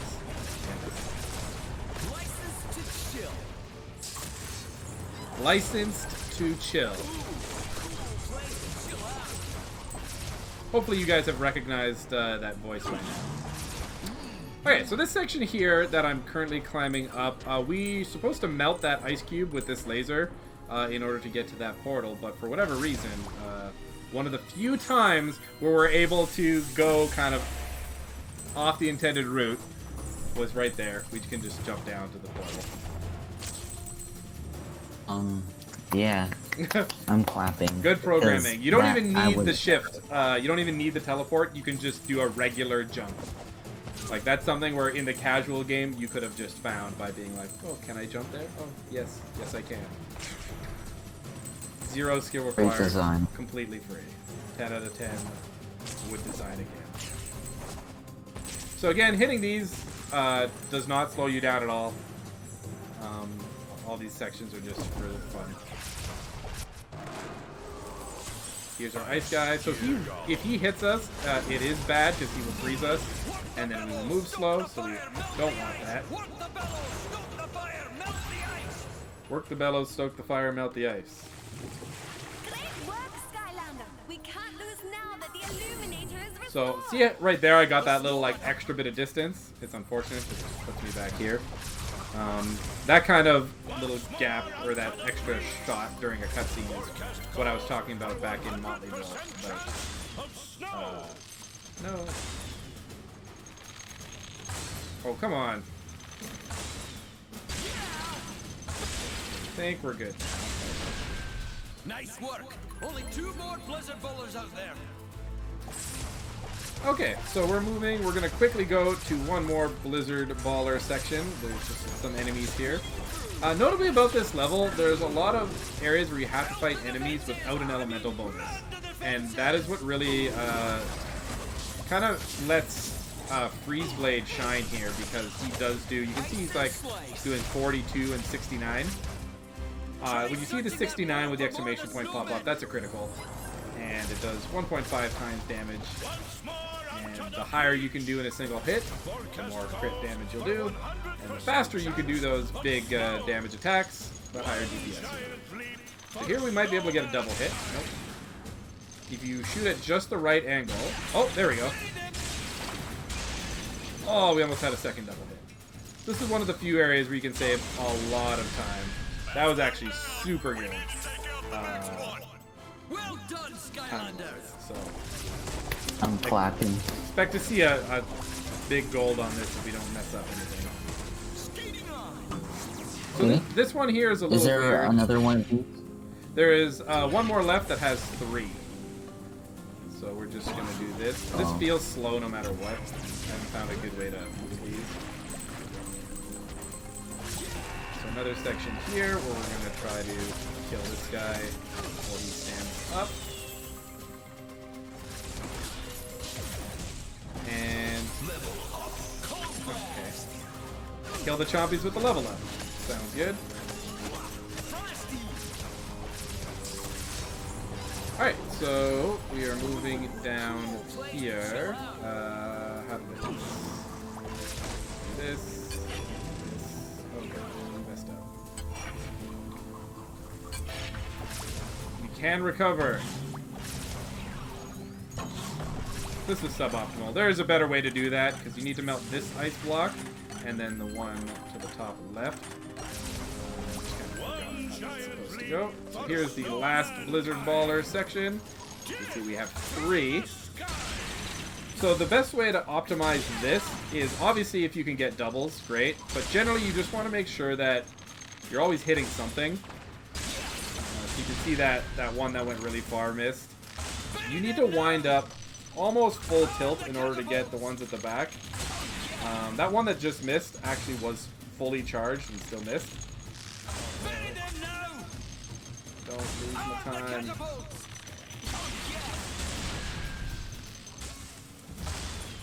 That one, oh, no, never mind. Come on. Yeah, so this can be very aggravating. Yeah. So like right now where he's up there, I can't even... Oh, Wicked came down. Beautiful. The more hits they take, the faster they move. So if you kind of divide it, if you do like 2 hits on a bunch of them and then can't seal the deal, it can be very hard to kind of predict where they're going to go, because as soon as you start charging, you can't like uncharge. So it ends up where you have to shoot like max shot, and if that's not what it is, well, rip. So I did lose a bit of time there. There are faster ways to do that. Obviously, optimally, you want to do 9 shots or less, which is the minimum amount of shots it takes if you hit 1 each time. But since we had a really good one prior, I think it kind of balances itself out. So look in the background, you can see there's a big statue. You may recognize that as another Skylander. That's Whirlwind. We don't use her in this, but shout outs to Whirlwind for being a statue. Her horn in this statue is the Illuminator. bringing light to the area. Alright, so here's a little arena. And this is another section where we are going to make use of our ability to freeze to make sure these enemies don't get to do much. So we're going to get knocked away by this guy. But you saw we killed pretty much all of the chompies there, which is important. Alright, so for this next area, it's very important that we stay close to this wall. We're going to get a cutscene and stuff's going to break through. But there's another ice golem that is going to try to come through the other side. And if we can kill everything here fast enough... Perfect. Well done, Skylanders. So if we kill everything there fast enough and keep it to the right, he never spawns. And we basically just save some time there. Only save 5 seconds, so you can see how much... how the good one was kind of offset by the bad one. With the blizzard ballers there. Watch your pivots. This is a high-performance vehicle, not one of your... Donnie, what you got for me? You know, if you're so concerned about your precious ship shark fin, you could... Well, this seems very optimal, I don't participate in the manual. kind of, because it's all glitchless, and glitchless usually means you can optimize it some more. So, I told her there were no hard feelings. I play Trap Team, any percent, and it's just a boring, straight routes. You're so bad. So, this is definitely interesting. We're wasting time. I just need to find Night Shift. Yeah. We need to go after it with everything we've got. Oh, attack.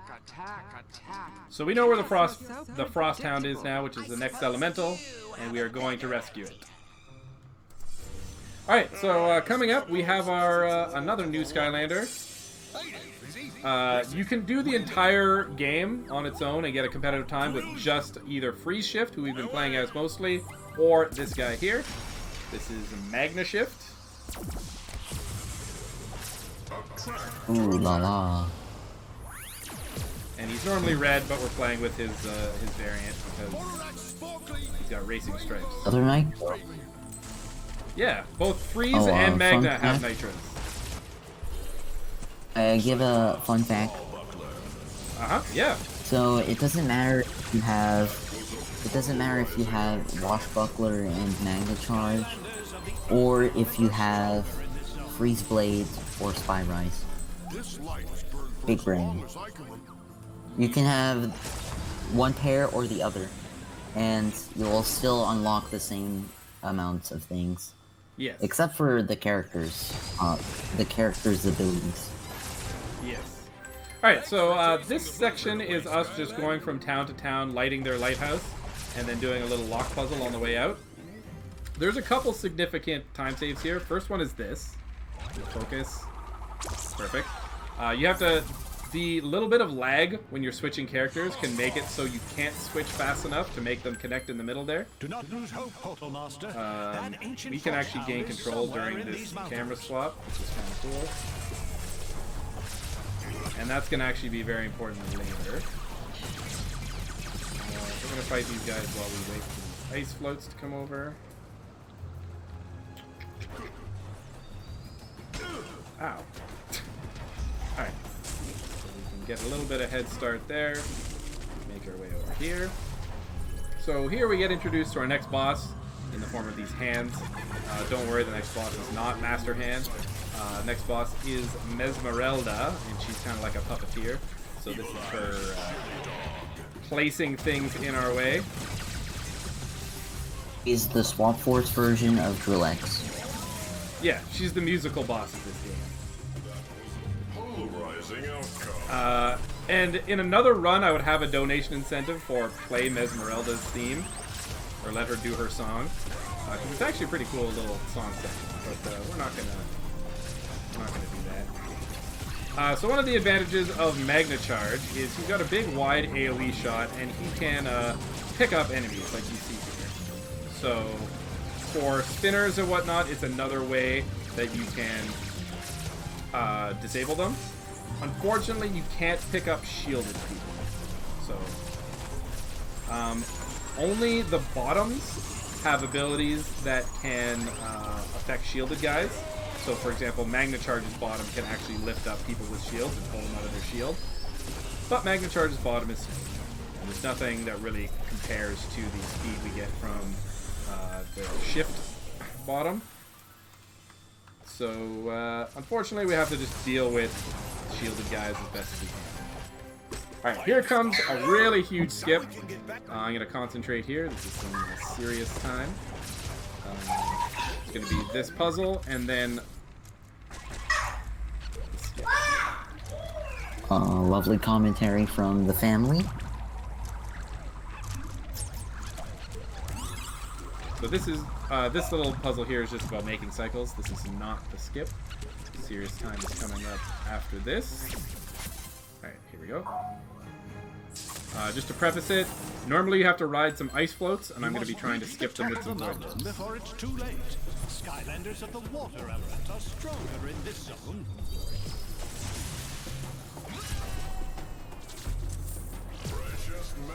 So this whole river, normally you're supposed to ride ice down, but you can... And there we go, that was perfect. You can basically void warp all the way down and save a ton of time. Like, I'm talking like nearly a minute of riding those ice floats. Alright, so now this is just a straight run to the end. These big spinny things do kind of bonk us around. And those bomb guys that you can see, the little like clown bombs, they do have hitboxes, or not hitboxes, physical boxes, I guess. They can block us. What I'm trying to say.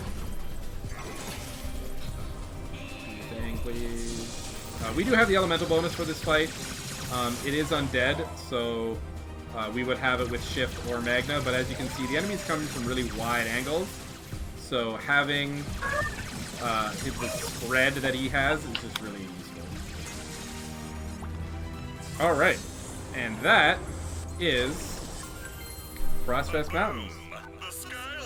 And there's our Frost Animal. Alright, now for the trickiest part in the run. And you get to see the last new Skylander you're going to see for this run. We're going into the Mesmerelda fight, and we get to use the only non-swap character. And we're going to be using Trigger Happy. I'm going to shake my wire in the mic so no one hears any of the backgrounds, you know what I'm saying? Doppler effect, yeah, totally. Alright. So, as you can see, Mesmerelda steals away our Frosthound. You know what? Because it's loading, we're gonna let the song play. Prepare for the beginning. Skylander, come and take your seat. Oh, the voice is hushing as the curtain's climbing. Now your eyes are fixed on me. Run to your marks, my pretties, and to your place, my puppets. Paint on your grins, no time to frown. I have arrived to claim more than my share of fame for one night only in your town. Make you laugh and then she'll make you cry. Twist and tangle in her power, all her enemies will cower. Stand in trance as her fingers dance. Captivated when she sings, Mesmerelda pulls her strings. Mesmerelda pulls our strings. Get in line, stay in time. Chaos call, it's time to shine. The puppets dance in her trance. You never really had a chance. I'm the one who pulls your strings. Alright. So, even though we let that play, that's not affecting our time because that gets removed from our loads. Nobody muscles their way onto my stage. So, Mesmerelda is 5 different... Here's Trigger Happy. Mesmerelda's 5 different phases. I'll be right back after this, a little intermission. Yep. So Mesmerelda's 5 different phases. We have to dodge stuff for a bit, and then we shine a spotlight on the background where her eyes are, and she will pop out, and then we can hit her. The reason we're playing as Trigger Happy is he has a really, really long charge-up Yamato gun attack that does a ton of damage if it crits, and it lets us essentially skip a phase by doing more damage than another phase. So each phase here, she can take 250 damage before she basically spins out and starts the next phase. If we bring her down to close to that border and then do more than 250 damage in a single shot, she will think she's in her next phase, and obviously skip it, like skip the previous one. So we are going to take advantage of that in 2 spots. The ones that goes into a close-up camera cutscene, we can't skip. So here it is here. So we're going to bring her in. We're going to shoot her 10 times. So 1, 2, 3, 4, 5, 6, 7, 8, 9, 10. And now we're going to charge up the Yamato. And we're going to hope it crits. If she doesn't move, we got it. Cool. So you can see there she didn't move. So we're now going to be going to the next phase. We have to charge up another Yamato here to put her nice and through. There we go. So now we're going to get a camera cutscene, whereas normally she would just say something and run away without getting a close-up. So we have now skipped one whole phase. Good job, us. Okay. And we're going to try to do it again at the end of this one. Wow, such amazing talent. So the problem with the Yamato is obviously you move really slow when it's going on, and it takes forever to charge up. So in most boss fights, it's not worth it because one big shot for 200, by the time it's charged, most other characters will be able to just do that much damage normally. So it's only really beneficial to us with the fact that we can abuse the skip. So 1, 2, 3, 4, 5, 6, 7, 8, 9, 10. And now we're going to charge up again, and hopefully we can get it off before this spinny guy comes over. Alright, so it didn't crit there. So you can see it's not going into a camera thing. She just says some things and leaves. So we didn't get the second skip. It does lose a bit of time, as opposed to just shooting her normally there. But the time it saves, if you get both of them, is really good. So we come out about even here, I think. Maybe we save a little bit of time by just getting the one. So it's always worth trying for it. It's only bad if you miss both. So now we don't have to try for anything, so now we're just going to shoot her a whole bunch and go into the final phase. So if we would have got that one on the second time, she would have went into this camera scene here and brought us right into the last phase. We have reached the moment you've all been waiting for. I'd like to thank myself for such an incredible performance. But now, hold on to your hats. You ain't seen nothing yet. Time for the... Oh, lovely family time, yeah. Oh, good. Commentary starring Donnie's family. Looks like the chorus doesn't like your... So this last phase is actually quite short, which is another reason why it's so great to skip the one before it, because the one before it is actually really, really long. So this one is going to be done, I think, like now. Yeah, it's already done. Alright, so there's a bunch of stuff here, and this is another reason why Trigger Happy's good, because you've got a nice long gun. And that is Mesmerelda. The one who pulled my strings.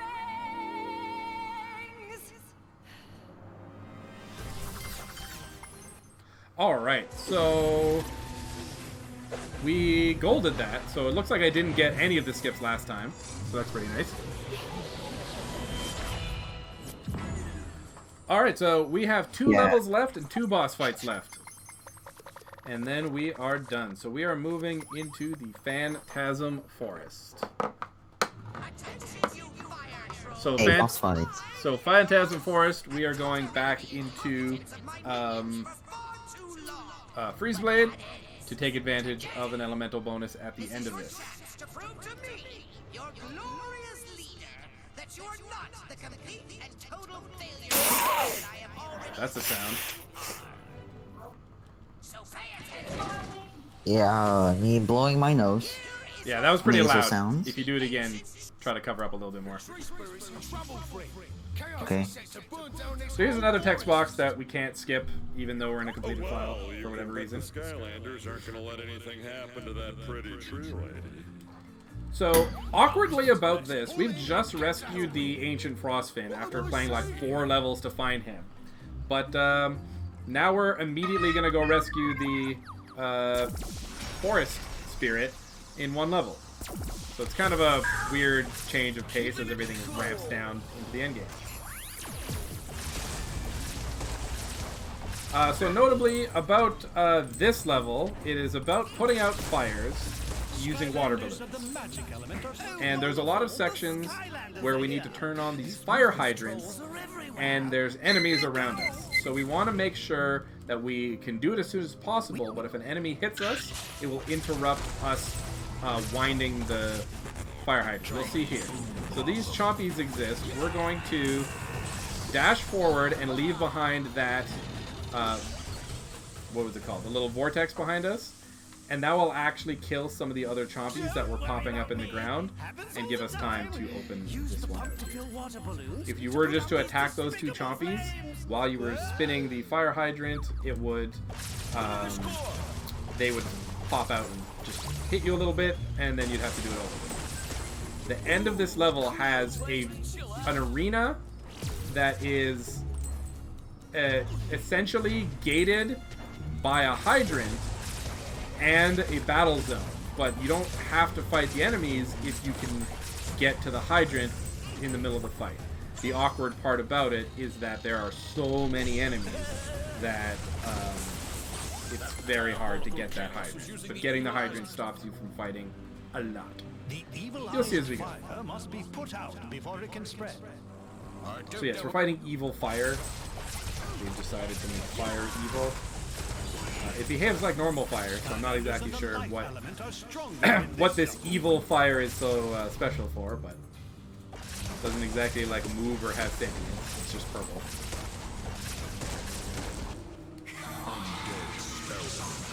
So this guy here, this Spellpunk, only summons guys.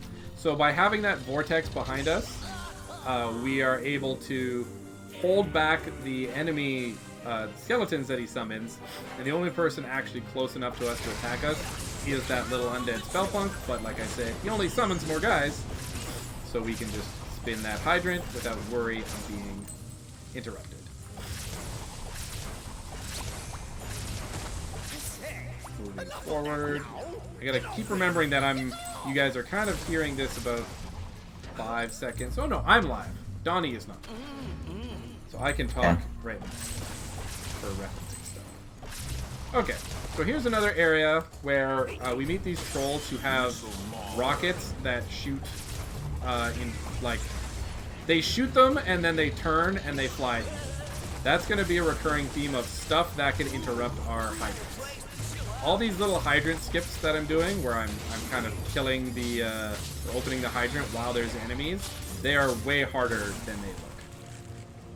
Because if you don't get in at the perfect time, there'll be a random enemy or a rocket or something just in your way, and it's awkward. Sorry, I'm trying to concentrate a little bit, so my commentary is going to be dropping. Here's the turret section. There's going to be 3 of these that we go through, including the final kind of a little boss fight at the end. The amount of hits it takes to put out a fire does actually get changed based on your element. So you can see right now the element is life. We're not playing an elemental Skylander, or a life Skylander, so we're doing this the normal way. It is not worth shifting for this.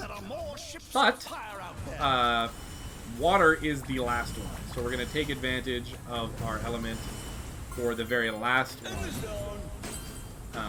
And that's arguably the longest one as well, plus there's a boss fight in it, so it all really lines up for us. And here, we just want to try to hit as much as we can on the way there before we can really see them. The hitboxes are kind of arbitrary.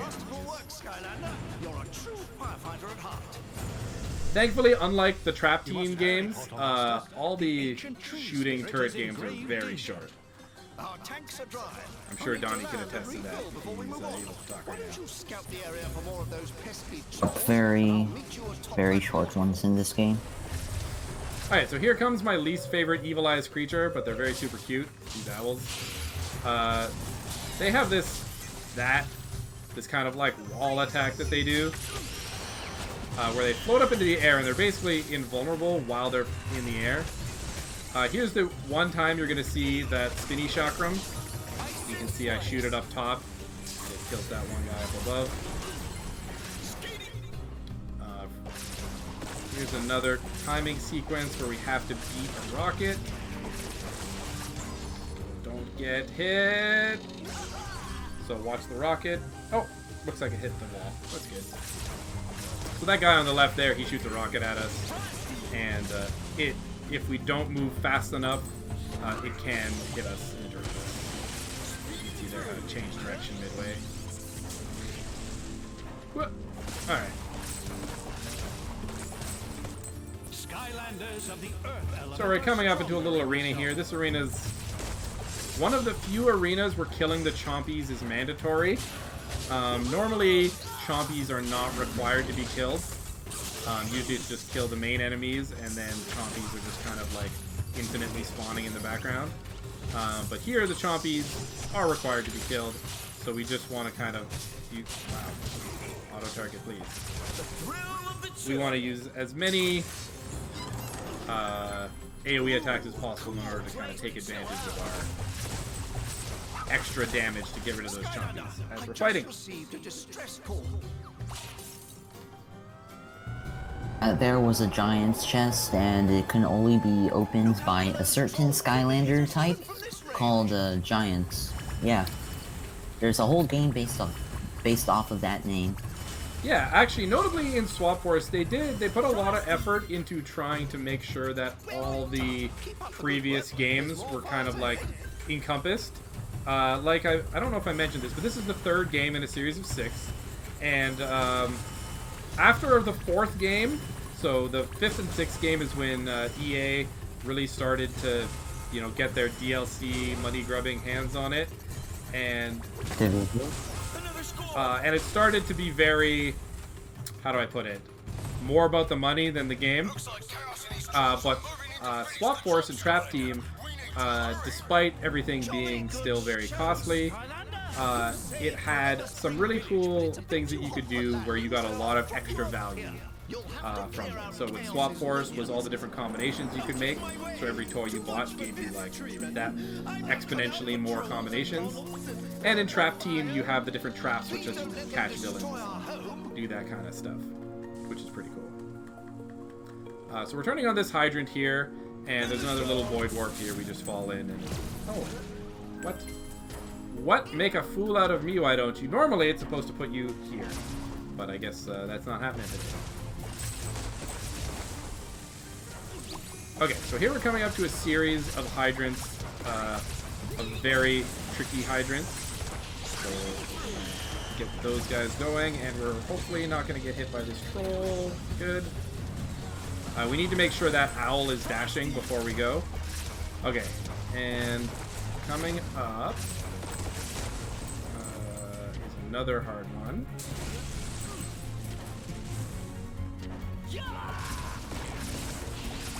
we're gonna go in the back, and this owl is gonna just miss us. Oh, we actually got it early. Nice.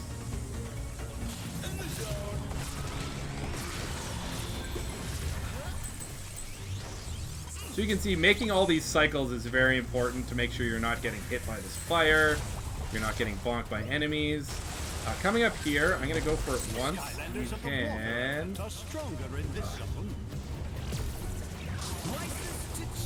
I went for it twice. You can teleport across there.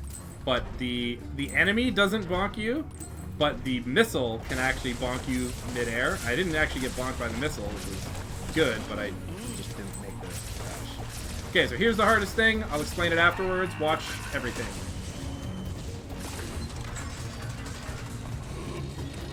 Okay, we got it.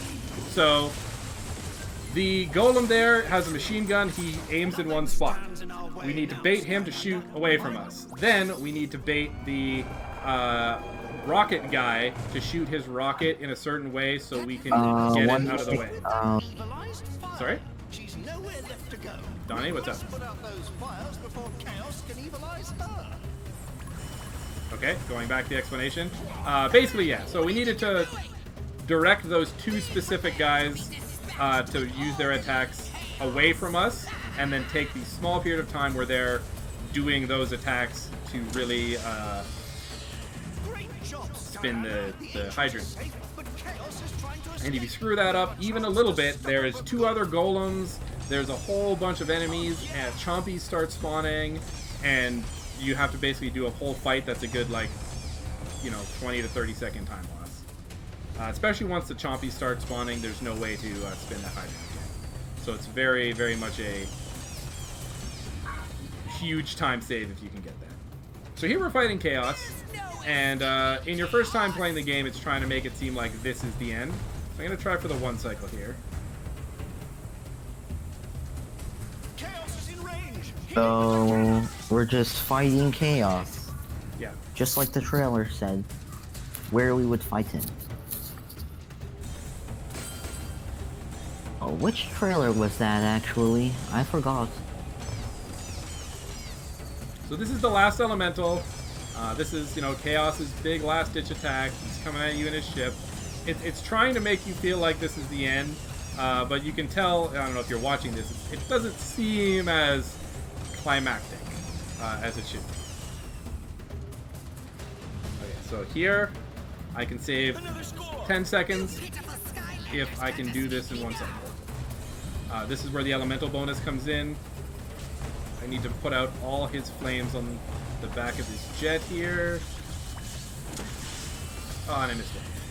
Okay, so we lose all the time that's happening right now until he comes back, does his thing again, and spins around. So you can see it's a pretty unfortunate time loss for that like half hit that we missed. You did it, Skylander! We defeated Chaos and his army, and you saved the trees. Somebody join the chat. Hello, Ultrastar. Hello, hello. We're getting joined by some extra friends. Alright, so that was What's going on here? Phantasm Force. This is commentary practice for a speedrun. So be kind, because we're I teach them how to do a speedrun? No, this is for marathon practice. So come join commentary practice? Yeah, Twitch/Gumjaw. We're doing a run right now. We're actually at the end. So if you want to join commentary for the end. Swap Force, all story levels. Oh. Yeah, don't worry. If you don't want to take part, then I'd seeing ask giants. you can drop out just so we can have a clean commentary the whole way through. If you'd like to hang around and watch the stream and participate in commentary, you are free to do so. Alright, I'll let you get back to your thing. See ya. Cool. Ciao. Alright, so we are now going to Chaos's Fortress, which is the last actual level of the speedrun. There's a lot of sheep involved here. Here's the Dread Yacht. This is the last game where you really see the Dread Yacht. Actually, you see Trap Team has the Dread Yacht, right? No. The subplot of this game is this is Flynn's ship. At the start of the game, when we were in the volcano, he crashes it and wrecks it. And right now, it's finally been refurbished and built up, and it's all super awesome. And we're finally getting to take it out to assault Chaos's fortress, because Tessa has been captured. Tessa was that fox lady from the start. All right, Skylander. This is as far as we can take you. So we need to infiltrate it and destroy the sheep shooters, which are these cannons shooting sheep missiles. So the shtick of this is finding Softpaw here, that kind of sketchy looking dude. He'll give us a sheep costume so we can go into the sheep cannon to get shot further in the wall.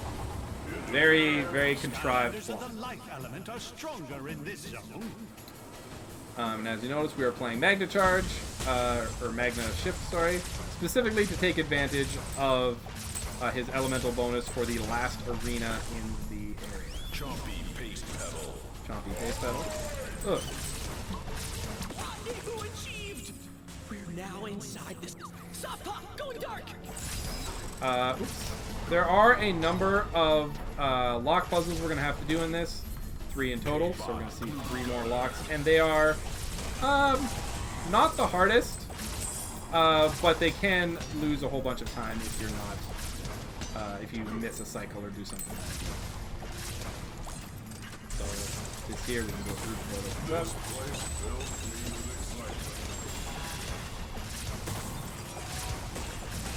A bunch of stuff falls down, but thankfully we're teleporting forward. So here's kind of one of the most awkward enemies in the game. It's like a big shieldy guy, but he's not... He can't be like stunned or frozen or controlled. He's just this big, weird robot thing. And there's 2 of them in the final encounter, and they can teleport, and they take a lot of hits to kill. So having Magnet Charge for the elemental bonus is going to be really, really, really good.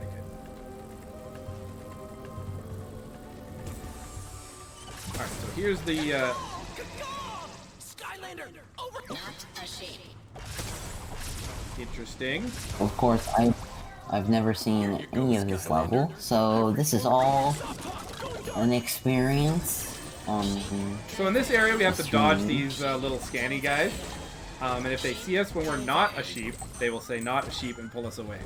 You can see actually in that cutscene, I got picked up because I got the little mid cutscene extra boost dash, and it threw me into one of the little searchlights. Now, thankfully, it didn't really set me back that much. But in other areas, we're just going to be trying to dodge those searchlights as best we can, so we don't get caught and lose time.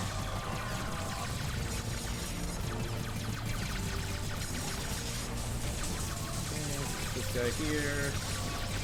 And you can see just how much damage these guys take. And these are in some other arenas where the chompies don't matter. It's just a matter of killing the big guys.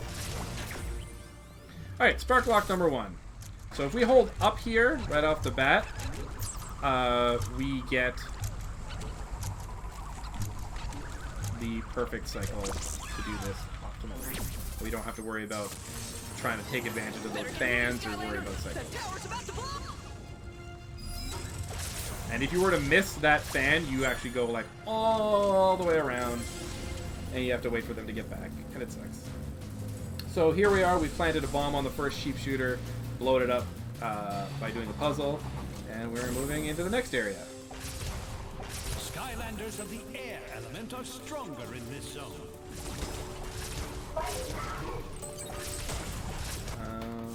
So these guys here are similar to the spinners. They're going to do a little attack, and if we let them take off, they are going to be invincible. So we want to try to avoid that. It doesn't matter here because we're not fighting them, but there will be an arena coming up soon where it matters. Here's the magic spell punk. He makes things invisible, which will probably be really kind of weird for you guys in the final fight because there are 2 magic spell punks in the final fight, so there will be enemies that are invisible, so you might think like, oh, you're done, but we're not, because there's invisible. Alright, so here's another little sheep scanning thing where we want to just... No! That's bad. I'm not sure what hit me there. What is hitting me? Okay, this is really bad. Hold on, let me concentrate.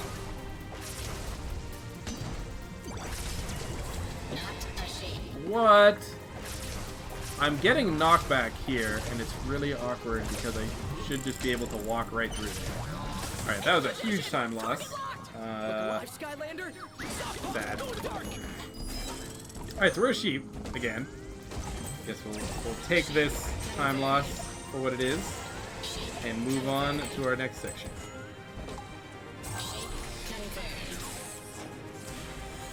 Sheep confirmed.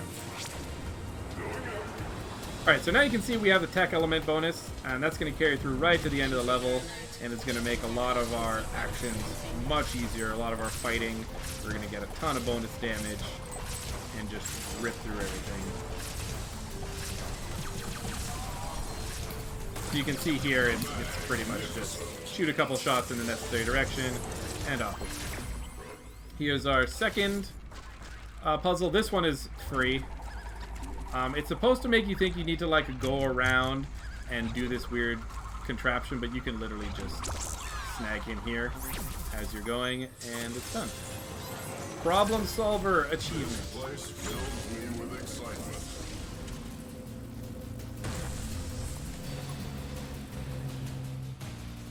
Alright, 2 out of 3 sheep shooters down. We are moving to the last area now.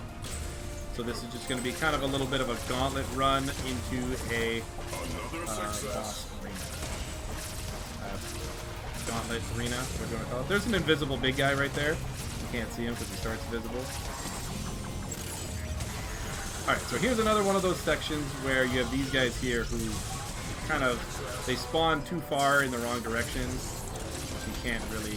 This place fills me with excitement. Just because I messed this up last time, I'm going to be a little careful here. This is the last sheep cognito section. Time to activate the rover, red rover. Apologize if I keep cutting off my sentences. There's just a lot going on that I can talk about. And feel free to ask questions in chat if there's more specific information you'd like to know about things. It is faster to jump instead of walk in this game, so at any point if we don't have access to a dash or something, you'll see us jumping. And here's the final arena. So these two guys start like so. We're going to kill these two. We can't stop him from starting. But here, we can actually lift this guy up and throw him at the other guy. But it looks like I got bonked there. So, good job. So these guys are going to open up, and you can just see we just do so much damage with that elemental bonus that it doesn't matter that these guys have so much HP.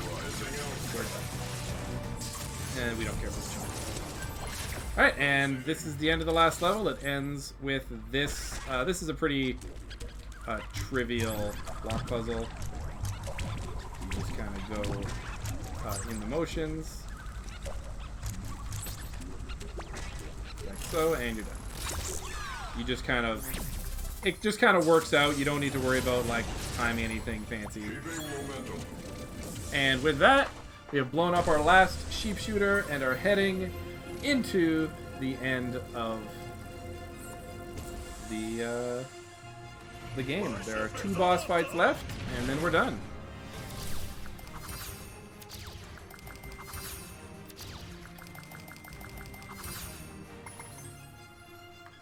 So, I guess talking about this, well, we've got to the castle now. Normally in the game, this would lead us straight into the boss fight.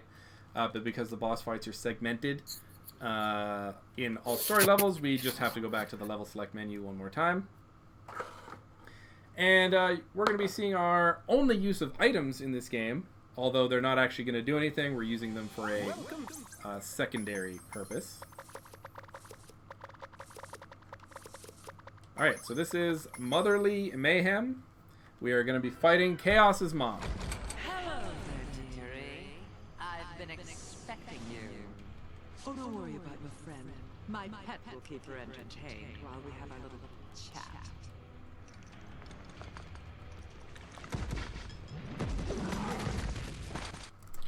Alright, so Chaos's mom, you can see she's on a portal. So she is a portal master. One thing I didn't explain about the lore of this game is the players in this game are basically referred to as portal masters. And in the first 2 games, the whole shtick was that you were literally a person who was taking these Skylanders and teleporting them back to Skylanders. You were like their general because they had been trapped in the human world as toys, essentially. So Chaos is a portal master. And Chaos's mom is a portal master.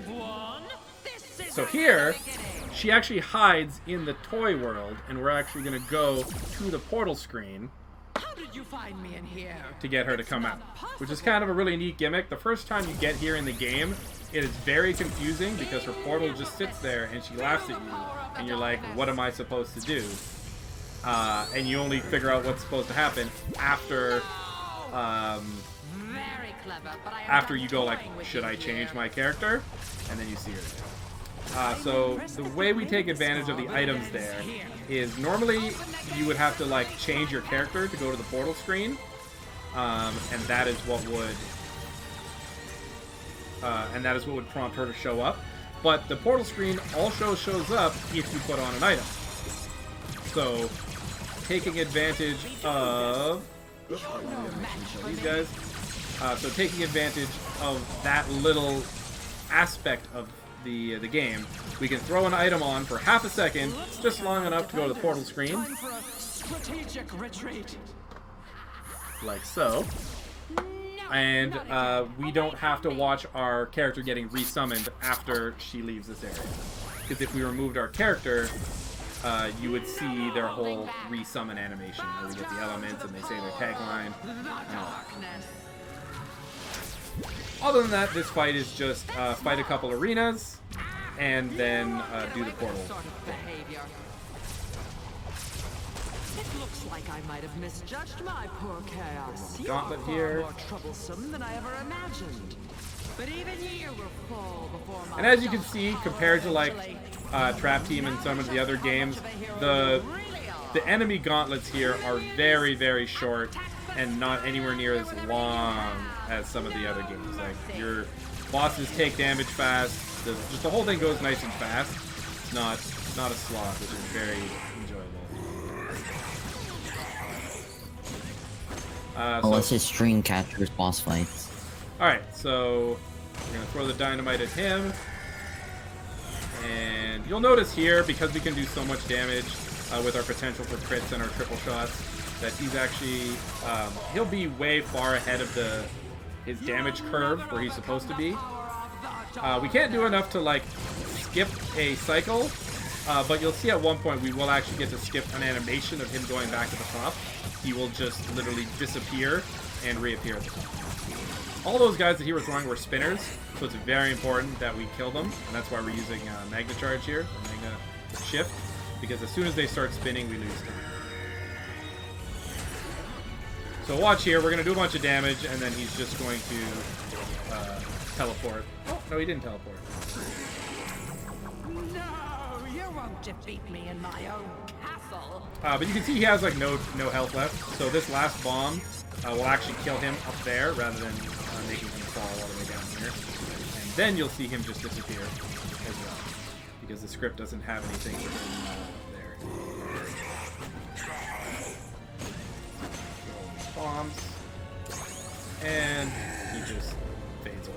How are you doing this? Alright, so this is the last phase of Chaos's bomb. This is basically just an auto sequence. He's gonna hide again, and we have a chance of getting a bit of a glitch thing here, where she goes through the screen. Do this to me. You can see how she's kind of like off the top of the screen. Where she appears is based on her like loading animation. She's shooting a laser at us now. We don't have any crystals, as you can see, so we're just going to stand right here, and Tessa's going to drop that mirror. And just because we have the laser already in the right spot, her laser is going to be right in place as soon as we get moved out of the way. And that is Chaos's mom, trapped in. Trap Team. Let's go. This was foreshadowing, guys, for their next game. Alright, so we are now heading into the final fight. So what happens here is we're like, hey, where's Chaos? Where did he go? And it turns out he's basically taking all his crystallized evil, making a big pile of it in the volcano, and his plan is if he can't corrupt the elementals, then he will just try to corrupt the volcano manually by just throwing a bunch of crystallized evil into it.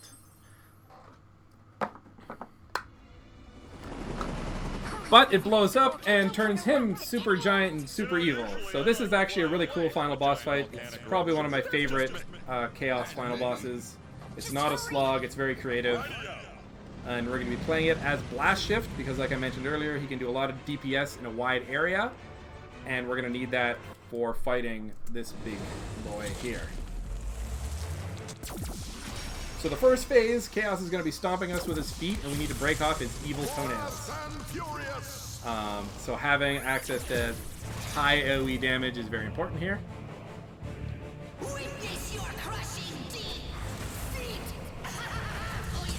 So we're gonna kind of throw like this, so we can get multiple toes at once with the AoE, and we can shoot through his foot to hit the rest of them.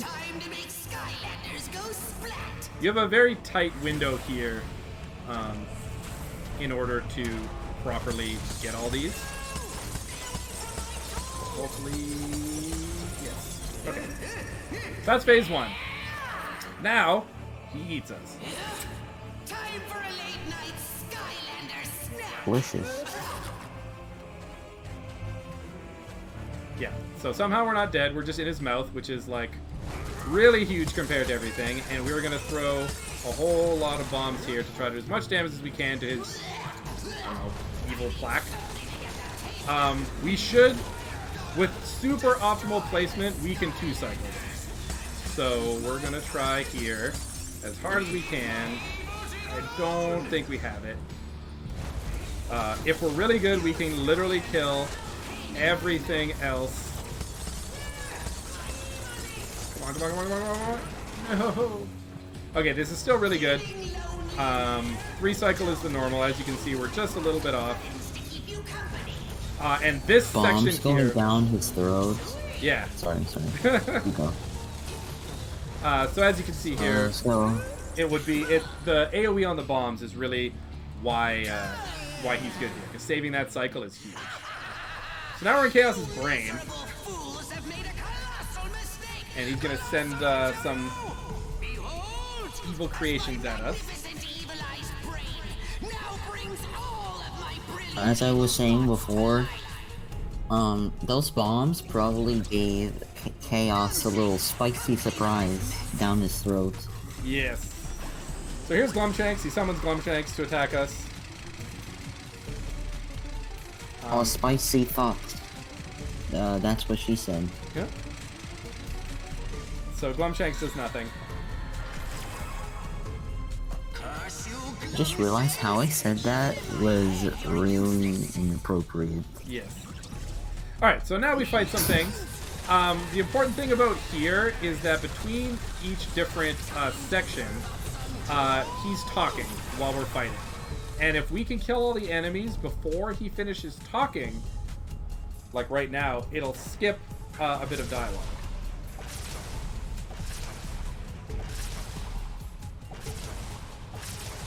Chaos? Did I stop lock? Oh no.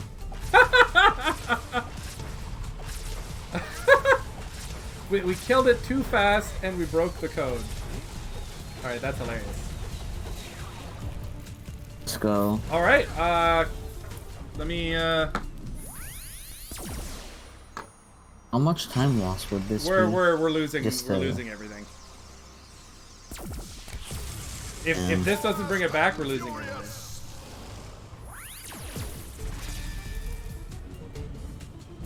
Wow. Okay. That's interesting. Alright, so we soft locked. That's never happened before. So we get to do this again. Thankfully, I have a new sub best. Yeah, we got a new huge sub of best, and you know, this is a commentary video, so stuff like that happening is enjoyable at the very least. So we get to see this again.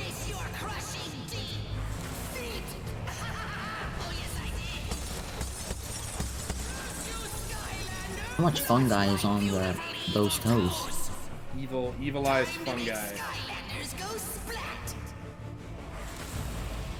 So if you get too close to his toes early on, it'll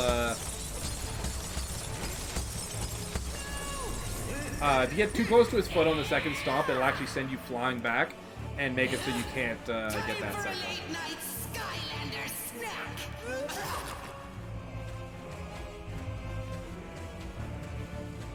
Alright, so once more with feeling here.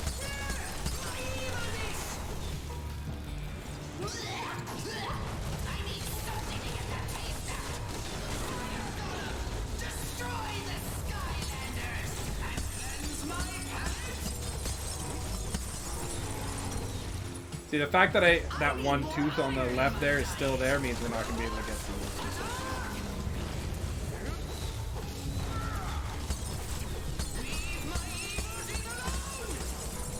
Oh!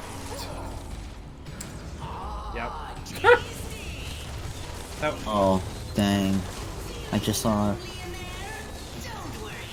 We would have had that if this one would have left. Oh well. Well, cool. Random bounce in there. So back into his brain. No soft lock, please.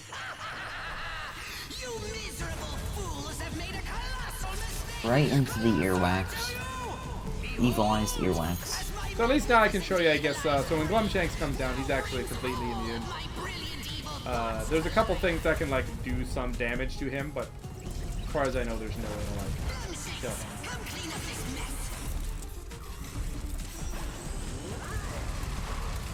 He can knock you around. But as you can see here, it's just he takes no damage.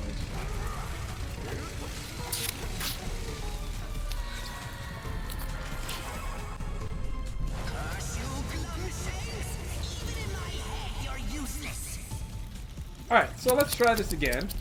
Amazing what you can do when you put your mind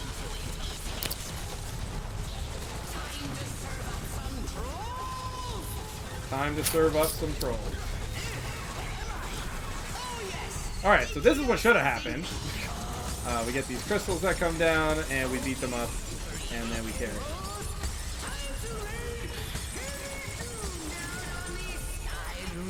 So that little section that we did that soft blocked us last time, we actually want to take advantage of coming up. And as you can see, it's really unfortunate that this section has spinners. And they're big, so they have lots of health, and they don't take hit stun, which is really bad as far as like being able to kill them before they start spinning. So there are some, like I said, abilities that you can use to pull the spinners out of their spin, but it's not worth the lack of speed you get. And you might be wondering, well, okay, you haven't been doing a lot of moving, why don't you just switch to that? The very last section of this run actually requires speed. So, and you'll see once we come up.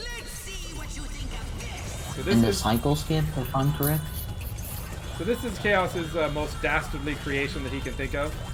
Apparently it's just sheep with his face on it. Yeah.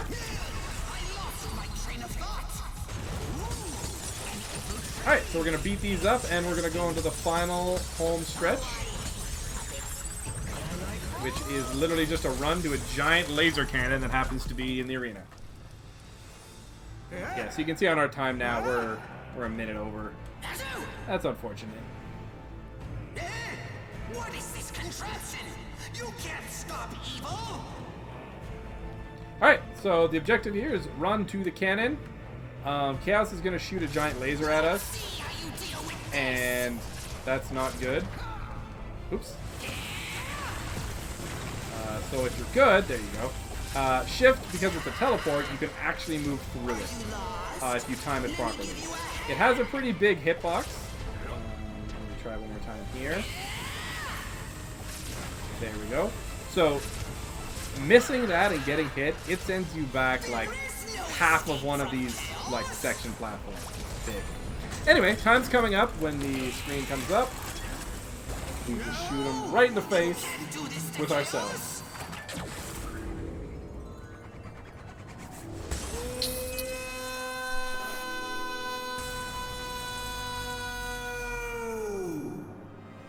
Time.